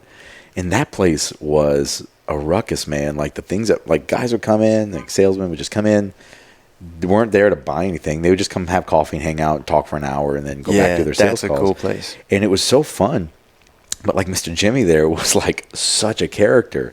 And my dad, he really kind of created, I think, the atmosphere for this to thrive just because he came from that with the meat market. And so like he kind of carried, I think, that with him and made, I don't think that place would have been that without my dad. And I don't think he sees that or recognizes that enough. Maybe he does, I don't know now. But to me, it's what made it so special. But like Mr. Jimmy was such a character. I remember this stuffed duck that was on a mount that they got somehow. Because they would sometimes get collateral from people, like you owe us money, and like here's a stuffed duck until I pay you, which is like dumb. Like that's probably your dad probably asked for that specifically. I'll take the duck. Well, so they got it behind the counter, and then over literally the course of years, that duck was adorned in so many things. It started with like after Mardi Gras, someone put a bead around the duck, and like and then Jimmy would come up and he'd have this whole story about like, yeah, man, he got out, went to the parade, he had a good time, and that's his bead now. By the end, this duck, you couldn't even see the duck with all the stuff all over it, and every single item on there had a whole story that Jimmy had made around it. And that wasn't the only thing. Like there were things like that everywhere there, and it just grew over time with like things that were collected on it. And to me, that was a really good metaphor for what the paint store and I think the meat market are like. It's a collection of all these fun stories that, unlike the duck, actually happened, and it's actually really funny when to put it all together. Like, and like even here, like I love in the bathroom, you get the picture of Papa sitting on the toilet in the bathroom above the toilet. Canal. But like that is an example of a funny story, and like you probably tell the story of whatever happened there, and no one would believe it. But then you burst out the picture, like, wait a minute, that was a real story. Yeah, no, it actually happened. And that's the like. I feel like this whole meat market is 4 generations of that, just a collection of bizarre stories that I can't believe that actually happened in that place. And we just gotta sit down and remember them all. Yeah, get them said. You know, that's gonna be the troubling part. Yeah, but that's gonna be the fun part. I have an idea. There's so much. There's also so much we can't say. Most of it we can't say. I have an idea for a book I want to write one day. I don't know if I'll ever do it, so I'll just spoil the idea here. Just do it. So the idea of the book title is something like The Pretty Place, and it's using the pretty place that we know. And so for anybody that doesn't know I don't know if you've talked about The Pretty Place in any of your podcast episodes yet. So The Pretty Place was this area behind the sugarcane field behind my grandpa's house, which is across the street from the meat market. So you got the house, and then right behind it was a sugarcane field, and then behind that was a little wooded area that had a clearing in the wooded area that we called The Pretty Place. Now, we called it The Pretty Place because Pawpaw called it The Pretty Place, and for no other reason than Pawpaw called it The Pretty Place. And so because he called it The Pretty Place, it was The Pretty Place. And our first exposure to the pretty place was him saying, do y'all want to go to the pretty place? So we went there expecting to see something really pretty. And as kids, what we saw was this really pretty place that seemed like the 100-acre wood from Winnie the Pooh, as I remembered as a kid, as just as big, you know? Yeah, it was huge. 100 acres. And I remember we had so much fun there. It was like we would ride our bikes. Shane, you'd show up with your go-kart. You know, we'd like try to jump these little tree root hills, you know, and we had a tire swing going across a ditch. And we would just hang out there for hours. Cousins would go back there, and it was this trek to get there. What would you say? It's about a mile back? Probably, yeah. Yeah, a mile through the sugarcane field to get to the woods and then cut a hard left and then kind of like go through the woods to find the clearing. And so it was like an adventure getting there. And then we get there, and it was our little spot, you know, and we kind of like, and then every now and then we see some other kids come around, we'd be like, man, what are y'all doing? Like, this is ours. But we also kind of knew it wasn't ours, you know. This is ours, I think. Who owns this? We'd also kind of. Well, you had no sense of ownership as a kid. No one owned anything. Right. We don't know so there was that some means. fear involved too. Like, are they bigger than us? Like, should we leave before this gets ugly? And so like, but like that was our place as a kid. And I remember going back probably 4 years, 3-4 years ago. And I was like, let me go by myself. I went to go see the pretty place. It was so unimpressive. No, actually, it was Pawpaw's funeral. We went back there with the Hansons, and they were like, let's go to the pretty place. And all of us were like, this is not what we remembered at all. Like, I know. It seems so bigger. It seems so much clearer. And then when we had that adult perspective of it, that was a moment of clarity to me that it was always pretty because Pawpaw called it the pretty place. And in our minds and our imagination, it was that pretty place. And I always have those memories of the.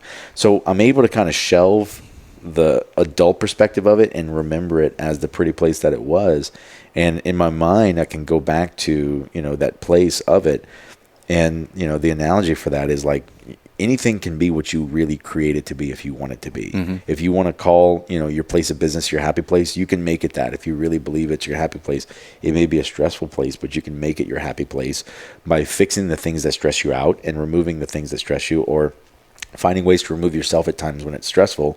And, you know, your bed can be the sleeping place instead of the place where you sit and watch TV all night, you know, because you only go there to go to sleep. And now it's become the sleeping place. And so we kind of have the power to create an environment and intentionally make it whatever we want it to be. And that's a power that we have as humans. We have for us and for other people. And for other people. Yeah. And simply by making a decision first and then following up that decision with, you know, saying it, okay, this is this now. And then backing that up with action. And so it's a decision followed by action, or it's a decision followed by a declaration followed by action, and then consistency of action. And then you can do it there. And so that was what that became. We reinforced the pretty place in our minds every time we said it. And we reinforced the prettiness of it by the fun we had there, truly. And, you know, if it would have just been described as this little clearing, you know, or whatever, that's how we would have seen it. And that's how we probably would have treated it. Anyway, so that's kind of a book idea I've got. That's same thing with you know, outdoors for me is I know that impact, right? So like every time you take a kid fishing or you take a kid out in the woods to do whatever, how you come off and the vibe you give around that situation, that's their situation that's that memory for them for the rest of their life. So if every fishing trip is awesome, fishing's awesome. Yeah. No matter what you catch. If you know, I never knew anything other than fishing being awesome. Yeah. Right? That's because of the people that took me fishing. I don't know how many fish we caught or if they were big or what, but fishing was awesome. And fishing's fun. And getting ready for waking up early is fun. Right? Yeah. So like, unless but you have to do that. Someone has to create that. Because it's not fun to get up at 5, but you can make it, you know, you can make it be that. And you give that, it's a thing that you can give someone, you know, for the rest of their life. It's true. I remember, so let me look for something real quick.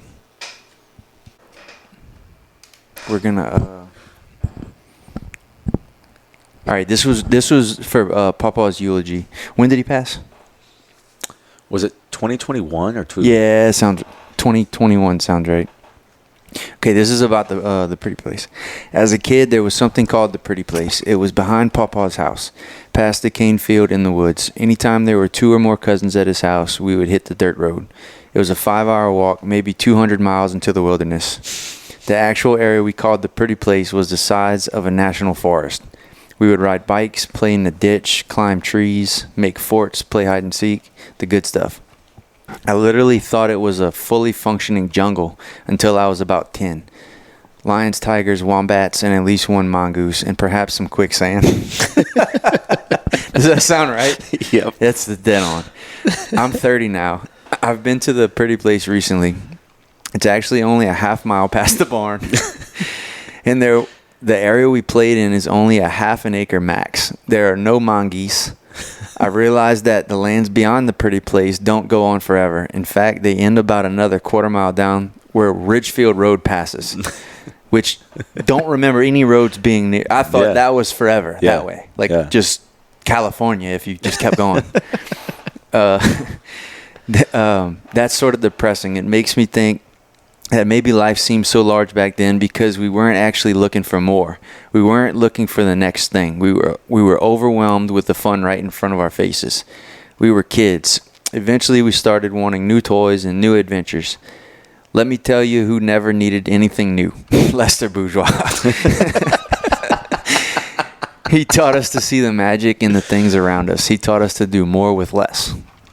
I love that. That's good stuff. So the mongoose. I like the mongoose. Hey, real live mongoose, also, real quicksand. I don't think I can write the Pretty Place book now because you already wrote something. But this will go in the book. That was but good. You can continue. I really like that. But actually, that's a good segue about Papa need nothing new.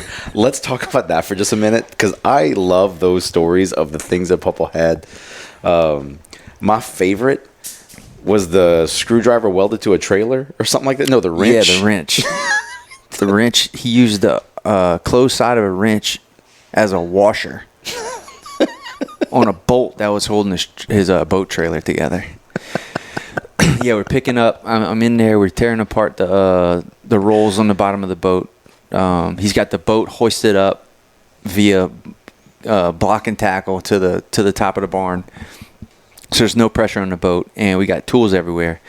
Finally get everything tightened up. He just needed help with one part. I just helped him with one little part. He came, grabbed me, went help him with the part, and then he's got his wrenches and tools all over the floor. He said, all right, let's, that's it.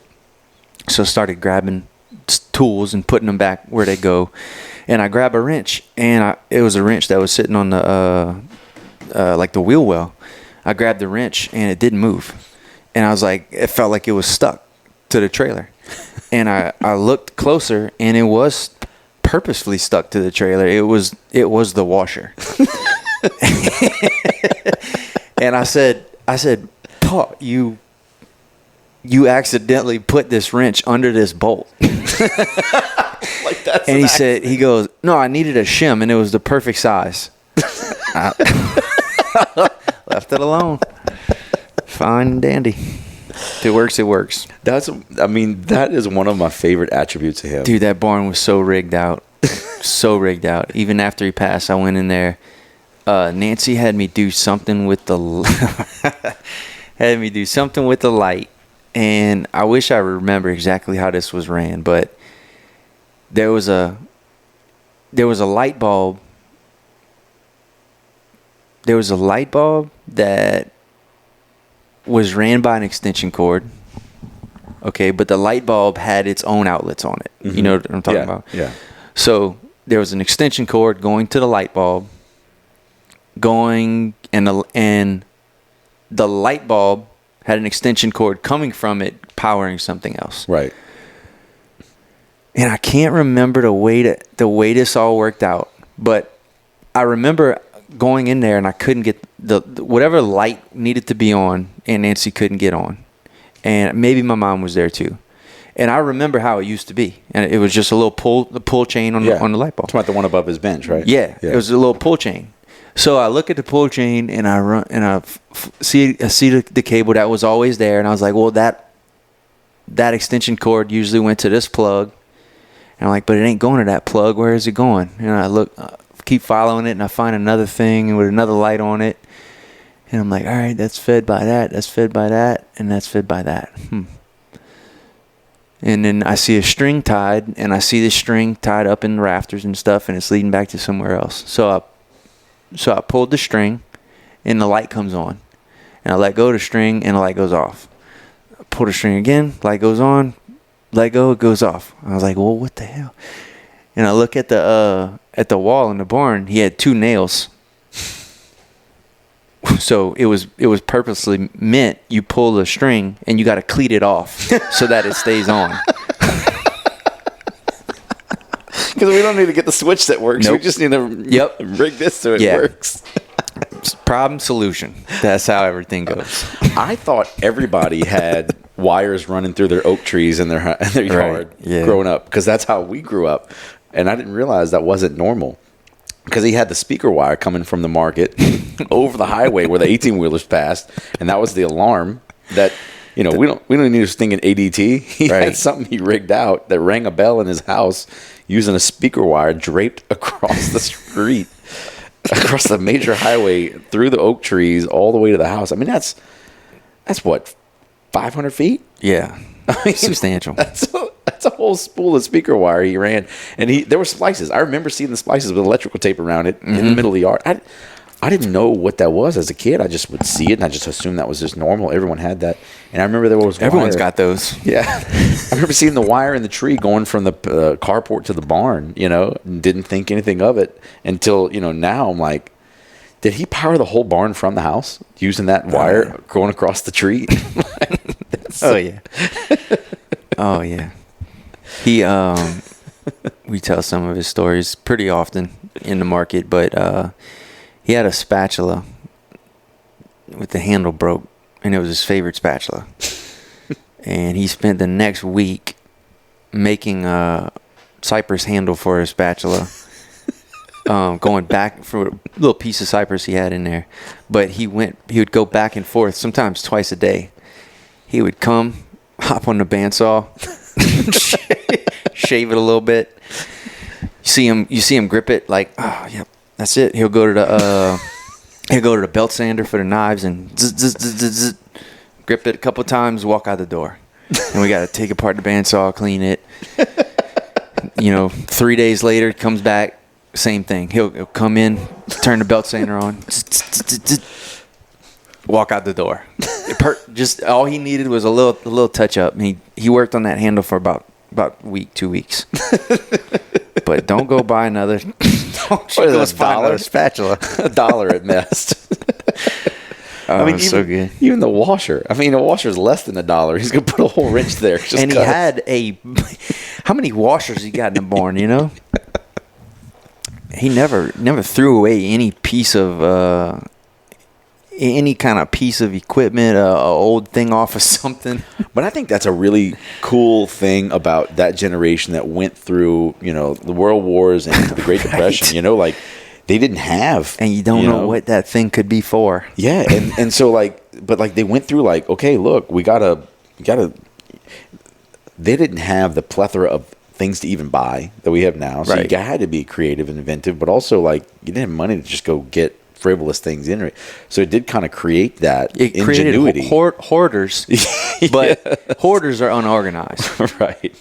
I think he was an organized hoarder. Yes. Yeah, absolutely. Very organized. Absolutely. But I've always been fascinated about that facet of Pawpaw. You've asked some people earliest memories of the meat market. Mine's very similar to Brody's, poking at the cows. But when I think of Pawpaw, the most profound, I have 2 most profound memories of Pawpaw that I think are really good portrayals of how he was as a grandpa. Fantastic grandpa. One, I learned to ride a 2-wheel bike on the rocks over there. Dude, I bet a lot of us did. Yeah, knees and elbows, scars to show for it at 42. Where'd you learn how to drive? The dirt road on the in his old truck field, probably in his truck. Yeah, on his lap steering until I was old enough to reach the pedals. I don't think our parents knew that, how young we were driving. 8, 9. We were driving pretty young. Yeah. But no, my earliest memory was riding the bike once I was good on the bike on the gravel, because it was big rock gravel in that whole parking lot area behind the house. I remember we were riding our bikes, and he was showing us how good he could lasso. He was lassoing us off the bikes. How good was he? He never missed once. And he's sitting there yanking us off our bikes into the rocks. That's Good time. And that was just him playing with us. And we were just having the time of our lives.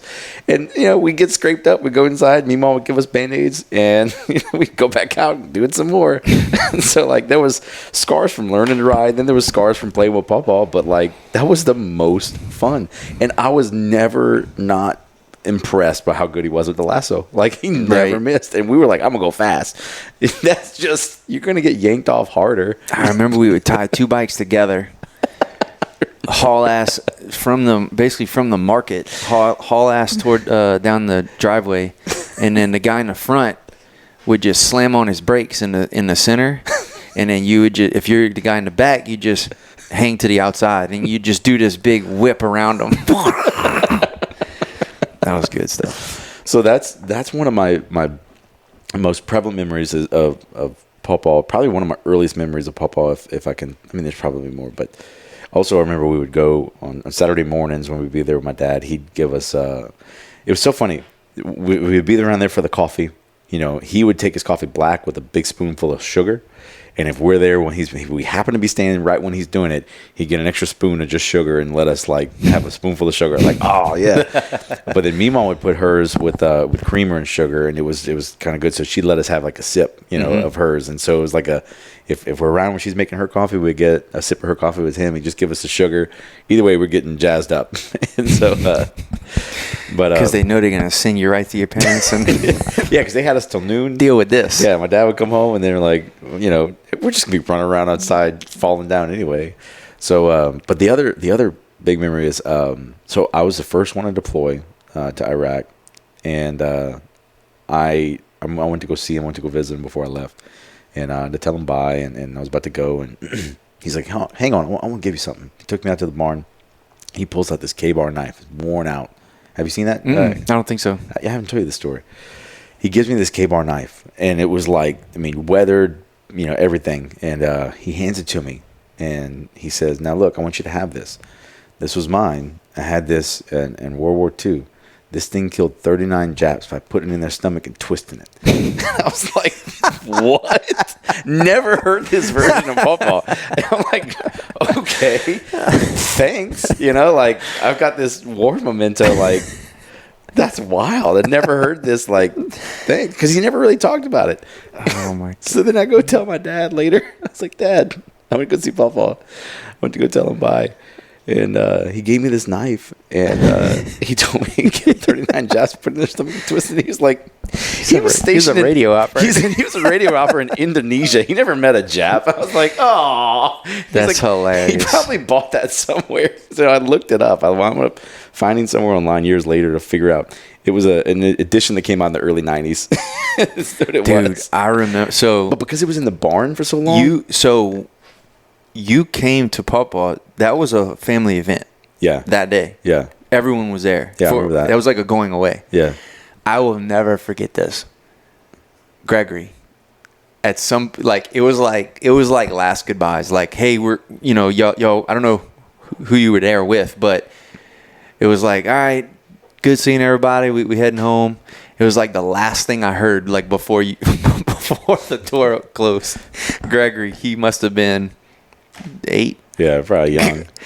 Bye, Jason. Don't die in the war. I'll never, ever forget that. It was so funny. But yeah, I still have that knife. In fact, I think I asked Brody if he would sharpen it for me at one point. But I was like, well, I mean, it's not necessarily a World War II memento, but, it's still Pawpaw's knife. Still cool. It came from the barn, and he handed it to me with that wild story. So, and you'll have to do that to your son. But I brought that with me on all my deployments. I always had it just because. That's awesome. I'm going to have it. But it was always fun. Man, a lot of memories across that place right there. Yeah. Pawpaw was good. I liked him a lot.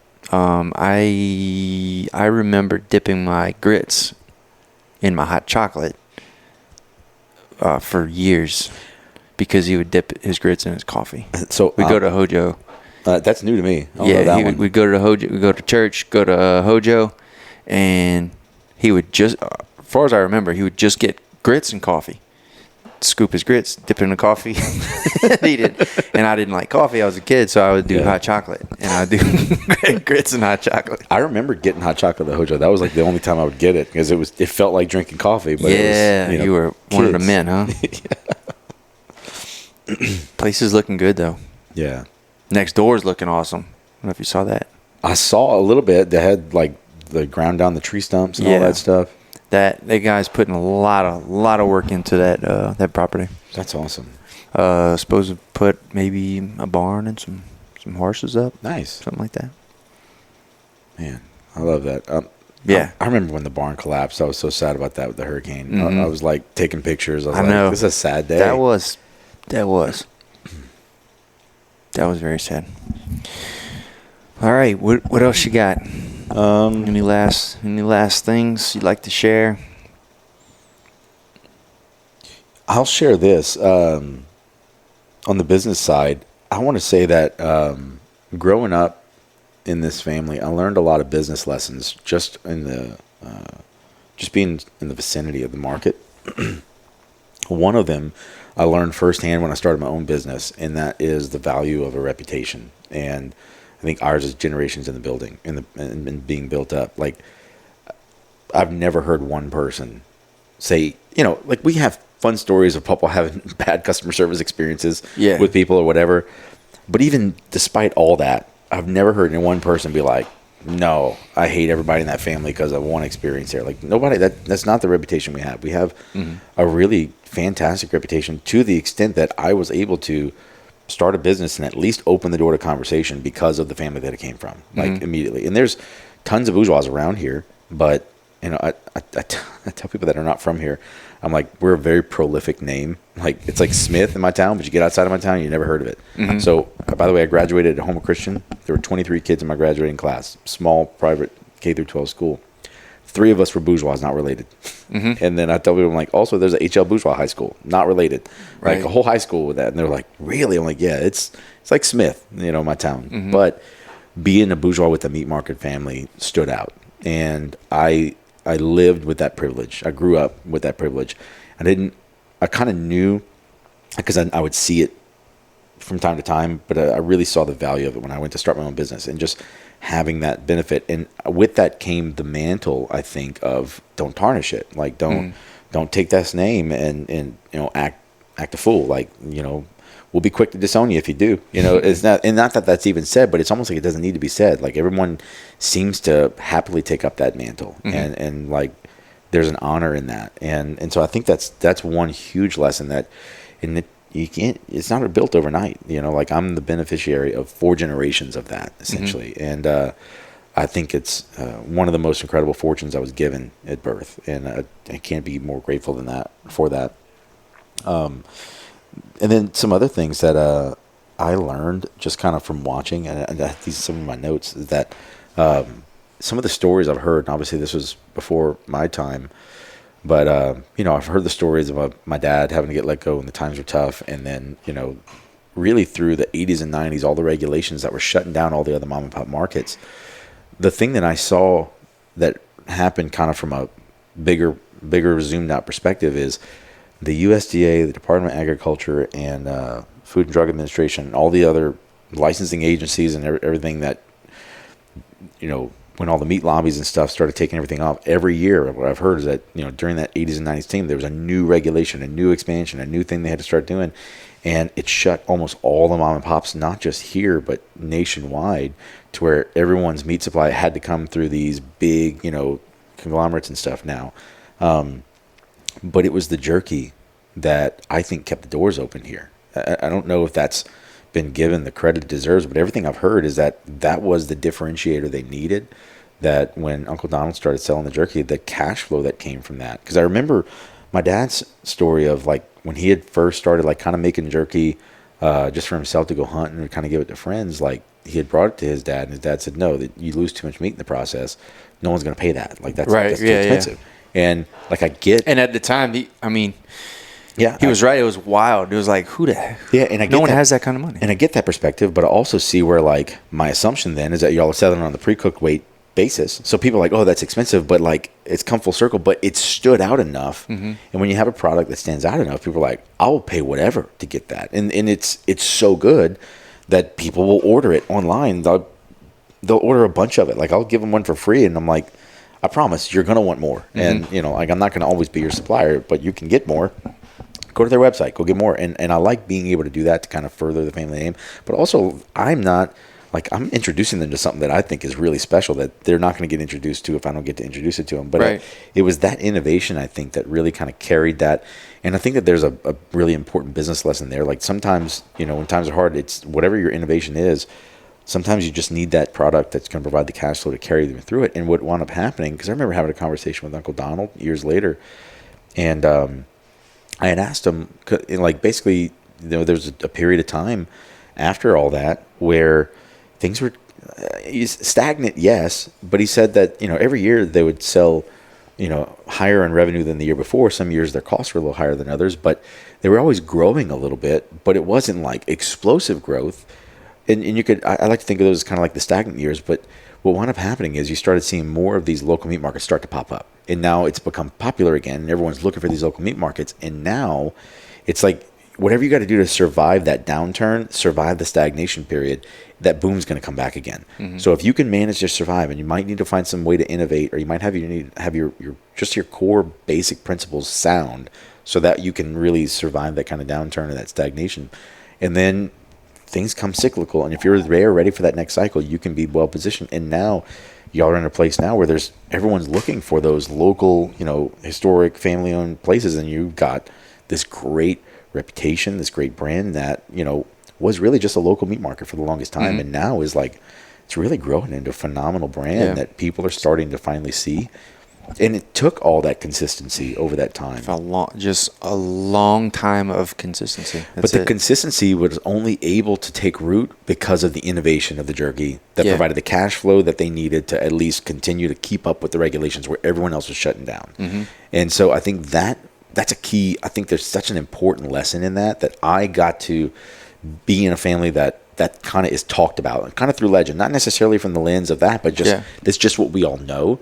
And I get to walk around with that knowledge. And I think that knowledge gave me an advantage. And when I started going to business for myself and like finding what those things are, and that innovation keeps fresh customers. Like y'all come up with the boudin burritos. Like y'all are really good about really testing that right thing. And, you don't have to come up with a new product every single year, but, when you open up that new product line, it brings in more customers that may like this. And then while they're here, they'll find those other things. And, and so, or it might remind people that haven't been here in a while, like try this new thing. Oh yeah, I forgot how good the jerky was. I'm gonna get that while I'm here. And sometimes that's what it takes. And so like the beef jerky, I think provided the cash flow, but it also provided the customers that while I'm here, let me just grab some ground meat too. And so, it's just, those things kind of feed on each other. And so you kind of have to be coming up with innovative things. And I think that this whole second location is a tremendous innovation that opens up so many more opportunities for y'all. And so I think that y'all are doing a fantastic job in that. Anyway, so that was just some of the things I wanted to kind of piggyback on those are some of the business lessons I've learned just from watching this business, not even being on the inside of it. So, man, something I think about a lot is how cool it is that, sort of the reputation that we have, and like you said, like I love the fact that there are people that will say, "Oh, they got something new. It's going to be good. Everything they have is good." Right? Like that's a safe place to be, but you do have to earn that, and you do have to be cognizant of, or you got to be careful, like because every idea sounds good, and then yes, can you do it? Yes, is it good? Yes, will people like it? Yes, that doesn't mean do it. Right. And that's what's really hard. It's super hard, and I guess now more than ever, because we have such a big staff and we are highly capable. Like we're very capable of doing a lot of the things that people want and they want to see and they request. Absolutely, we can, but because of that, it's like a curse too. It's like it's just like anything we've come up with. Like, dude, be careful when you tell people we're making that. Like, we won't be able to keep up. Like that's a blessing to have that problem, but it is a real thing. It's like you can offer a new product and then make people mad with it that it's so good. Yeah. But something I've been thinking about a lot is like when you ask what industry we're in, like that thing is growing because like you're doing with beef jerky, you can use it as a snack.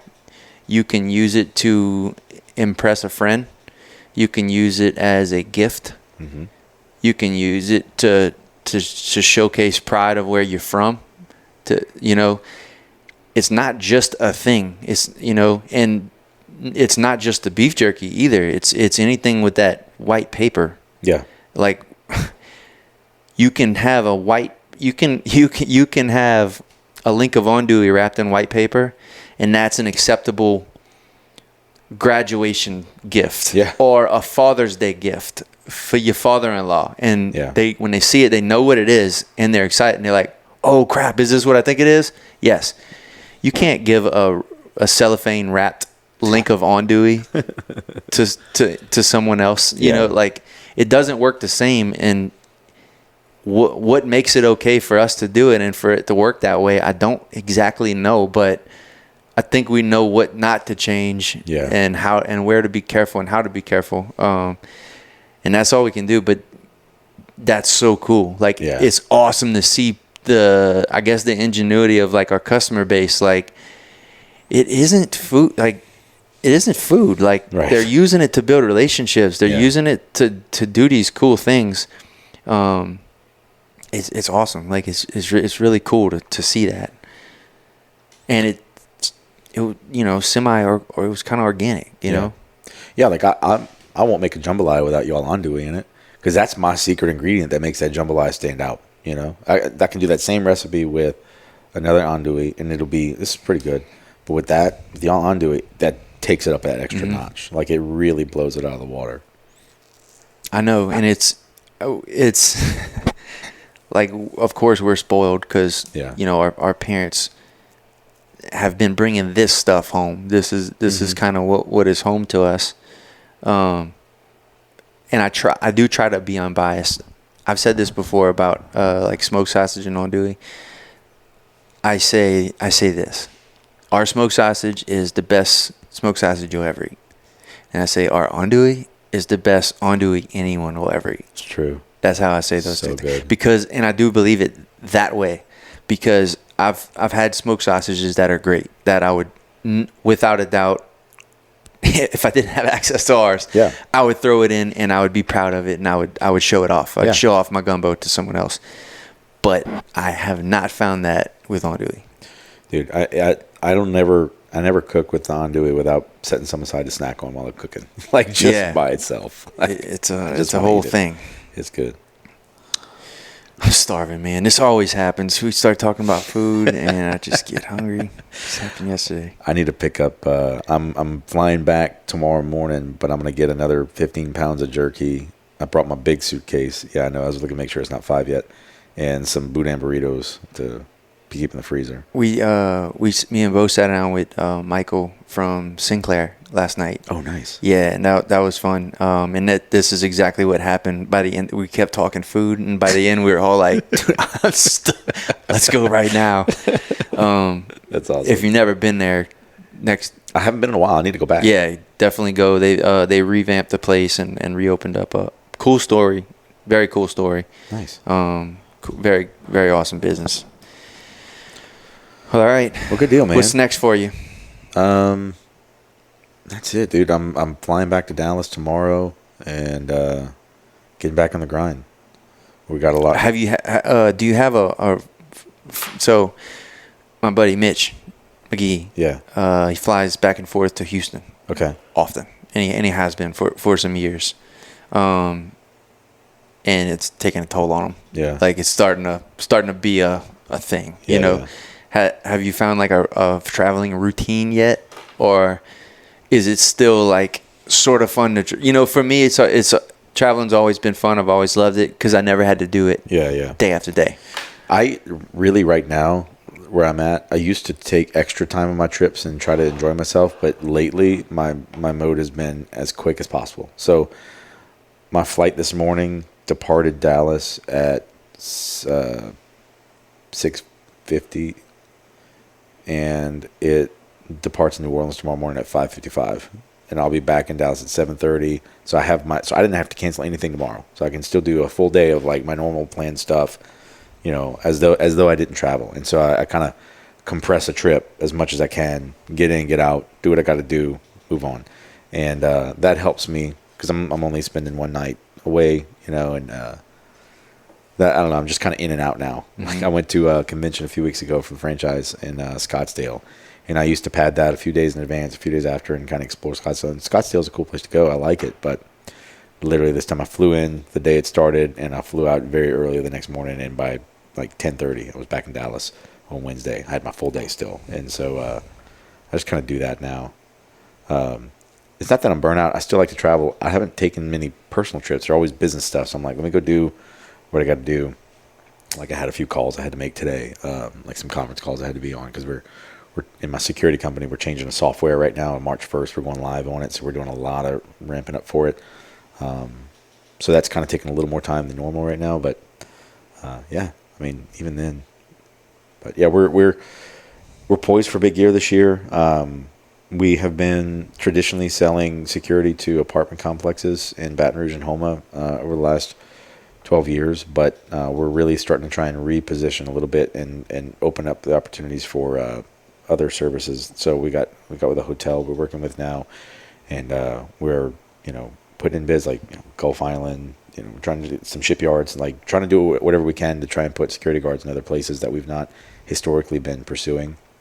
And we're just trying to open up those conversations and say, hey, what can we do to work with you? Historically, we've just been apartments. I mean, 90+% of my revenue was apartment complexes. But in 2023, the apartment industry in Baton Rouge and Houma really kind of went down. It was a really rough year. And my business took a little bit of a tumble because that was most of my revenue. I was like, okay, we got to diversify. So we started really trying to, in the last year, trying to pivot that and start to expand our service to other verticals to try and make that good. So we've got big plans for that this year. So I'm excited this year. I'm expecting to see the security company grow and the coaching business grow. And the coaching business, what I'm so excited about is, it's not the Jason show, but I'm excited to be able to help some other businesses and see them grow. And that's what it really energizes me. I love seeing business owners start to kind of get more control of their time in their business, where it was kind of the other way around before. What's something that Dallas has that Thibodeau doesn't? Billions of dollars, like literally. That's one. But it's huge. Like it's so big. Like we were talking earlier about the abundance mindset. That's a lot more common there than here, and it's just. Thibodeau, Houma, really Louisiana as a whole has just suffered so much economically. Really, since Katrina, it seems like it's been an ongoing onslaught of Louisiana people just trying to weather the storm. It was it's between storms and economic and COVID and just politics and coastal erosion and all these things. And we had film industry for a while, and then we lost that. Like every single time we seem to get something that's given us a hope, it goes away, and then company headquarters leave, and that's been really hard to watch in Louisiana. But Dallas is literally the opposite. There's so much expansion and opportunity, and people see that. People are flocking to that. They're coming for that, and so there's just like an electric energy of excitement, of growth, and I could say here. This is real, and I mean no disrespect to anyone. I could wear a suit around here, and people would say, "You going to a funeral?" Like, what are you dressed up for? Whereas I could wear a suit anywhere in Dallas and be like, "Hey," and they would say, "Hey, thanks for snazzing up the place. I really like that suit. Thanks for leveling us up." Like, just that alone is really indicative of the mindset there, where it's like, "Hey, what are you doing? Why do you look like you're doing well?" And that seems to be a threat. But beyond that, on the abundance mindset, like I meet other coaches all the time, and the general consensus is like, hey, how can I help you? Because I can help you, you can help me. There's more than enough for all of us without us having to fight over scraps. And I think that same mindset could do a lot of good around here. I would love to see more people adopt it. Yeah, times have been tough, but I think just mentally that gets people stuck. And I think if they could learn to shift their mindset and see the opportunities for what they are, I think it would continue to foster more growth. I love seeing what Noah's doing down in Houma.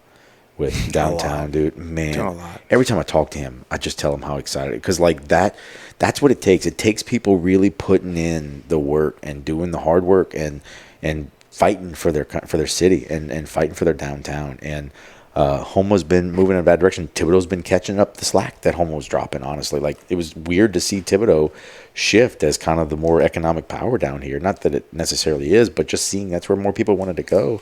Because growing up, it was the opposite. It sure feels like it. Yeah, and so, but it's nice to see people like Noah Lirette step up and be like, no, we're gonna fight. Like, we can revitalize it. And just seeing the progress he's making, and you know, we talk, and it's a hard fought battle, but man, it's such a worthy battle to fight. And man, whoever's listening to this, I would just tell them, don't stop fighting for Homa and Thibodeau, and really, because you could be the economic superpower of Louisiana. Like, okay, you'll never be New Orleans, fine, but like, what's to say Homa can't surpass Baton Rouge in size? And I think that most people don't realize the power of people to do that. And it just takes enough people to decide, like, we're going to make our city the mecca of what's possible. You know, Lafayette's done a tremendous amount of progress to beautify it and like make it right. People, we were talking about this yesterday. I think people don't want that. I think they want it. They like it small. They just want it good. They want it good and small. You know, focus on getting it good first. Yeah, that's the thing. Is I think people just get comfortable. Yeah, but don't sabotage the growth just because you want it good and you're scared of it big. Like, I think if people just focused on making it good and say, why we don't have to accept, you know, canals that aren't dredged and stuff. You know, like, I know Joe Bourgeois talks about a lot of that stuff. You know, and but I love to see the action. You know, that Noah's taken out there along with the parish president. Like, I feel like y'all have got a tremendous opportunity for growth out here, and growth in the right direction. And I don't mean necessarily growth in size, but just growth as well as far as improvement and stuff. I love seeing all that kind of progress. What about this? What's Thibodeau have that Dallas doesn't? I tell people that my observation is people don't leave Louisiana despite how bad it goes. Like, this is the dark joke, but I actually made a joke one time, like, Louisiana people are like battered women in an abusive relationship. Like, hey, you don't have to be treated that way. You know, you can just leave. Like, you deserve that. That's not what love is. Like, stop reelecting these politicians that are screwing up the entire state. Like, you don't have to reelect that person. And but the truth is, people see that. People in Louisiana are very aware of the fact that the politicians aren't doing what they should be doing for the people. They're very aware that people are selfish and exploiting them and taking advantage, and they're not getting taken care of. But they don't leave because of the people. And our magnetism toward one another in this area is unlike most other places. A lot of small towns have a magnetism that kind of keep people there, but I think there's something even more special here, and I think it's evidenced by the size of the families and the how prolific they are and how long the legacies are of the families here. It's more so than other areas, you know. Like, you don't hear of that in other towns, not to the level we are here. And I think that's what it really is. It's like, yeah, like, this is bad about Louisiana, that's bad about Louisiana, but I could never leave these people. Like, that's really what it is. And, I mean, just look at our family. My dad's one of 7, and all of them live within, 10 miles of the house they grew up in. My grandpa died in the same living room he was born in. Like, that's unheard of in other places. But if you were to ask any of them, I think it's the people. You know, it's family, yes, but it's friends. It's the people they see in the community. There's just how they treat one another. It's really unique, and it's really special, which is why I think they deserve better than what they're given. And that's what my biggest frustration is that seeing that separation of what should be versus what is. So, I think it's important for people to get out and travel. I agree. Right? Completely. I love what I did. I think I wouldn't have it any other way. I like the time that I took my time, you know, away from here. And then coming back and being here now, it definitely gives a different perspective, different appreciation of different things. But man, just some of those, you know, you go somewhere 20 years ago and you get an idea that you can whisper to Noah and he can get it done. Yeah. Right? Like, that is kind of what it takes, you know. But yeah. Yeah, it's such an interesting This is an interesting place. Yeah. It really is. It is. It's kind of hard to explain to folks. And I guess I never tried when I was doing my travels because it didn't seem special. You know, like I was just like, I don't know, it must be like this everywhere. Yeah. You know? We've got a lot of good things, you know. Yeah. I love it. I love the people. I love to visit. I love my family. And I'm really proud to be from here and from this family. And again, I share it with literally everyone I meet with. I literally share jerky with and say, here's a piece of my family's legacy. And I love that I get to do that. Like, yeah. That's just such a special gift to be able to do. So. It is awesome. All right. Well, we need to wrap up so I can get some more jerky. All right, dude. I'm down to my last 8 packs. That's going to last me like a week. This is fun. I learned a ton. And I know there's plenty more to learn from you. Before we hit record today, there was a whole nother podcast in the making and interesting stuff that can be said. And yeah, it's good. I look forward to seeing what happens with the coaching business. And me too. It's all awesome. This is fun. We'll do it again with Brody sometime. We can sit here and chat. You line that up. Yeah, I would love that. Sit here and trash talk Brody the whole time. Trash talk Brody. Let's just do one with the entire family. Oh, man. Just an open invite, get in a room, talk. That'd be so loud. Just put one mic in the middle. Yeah. All right, man. Thanks, brother. Thanks.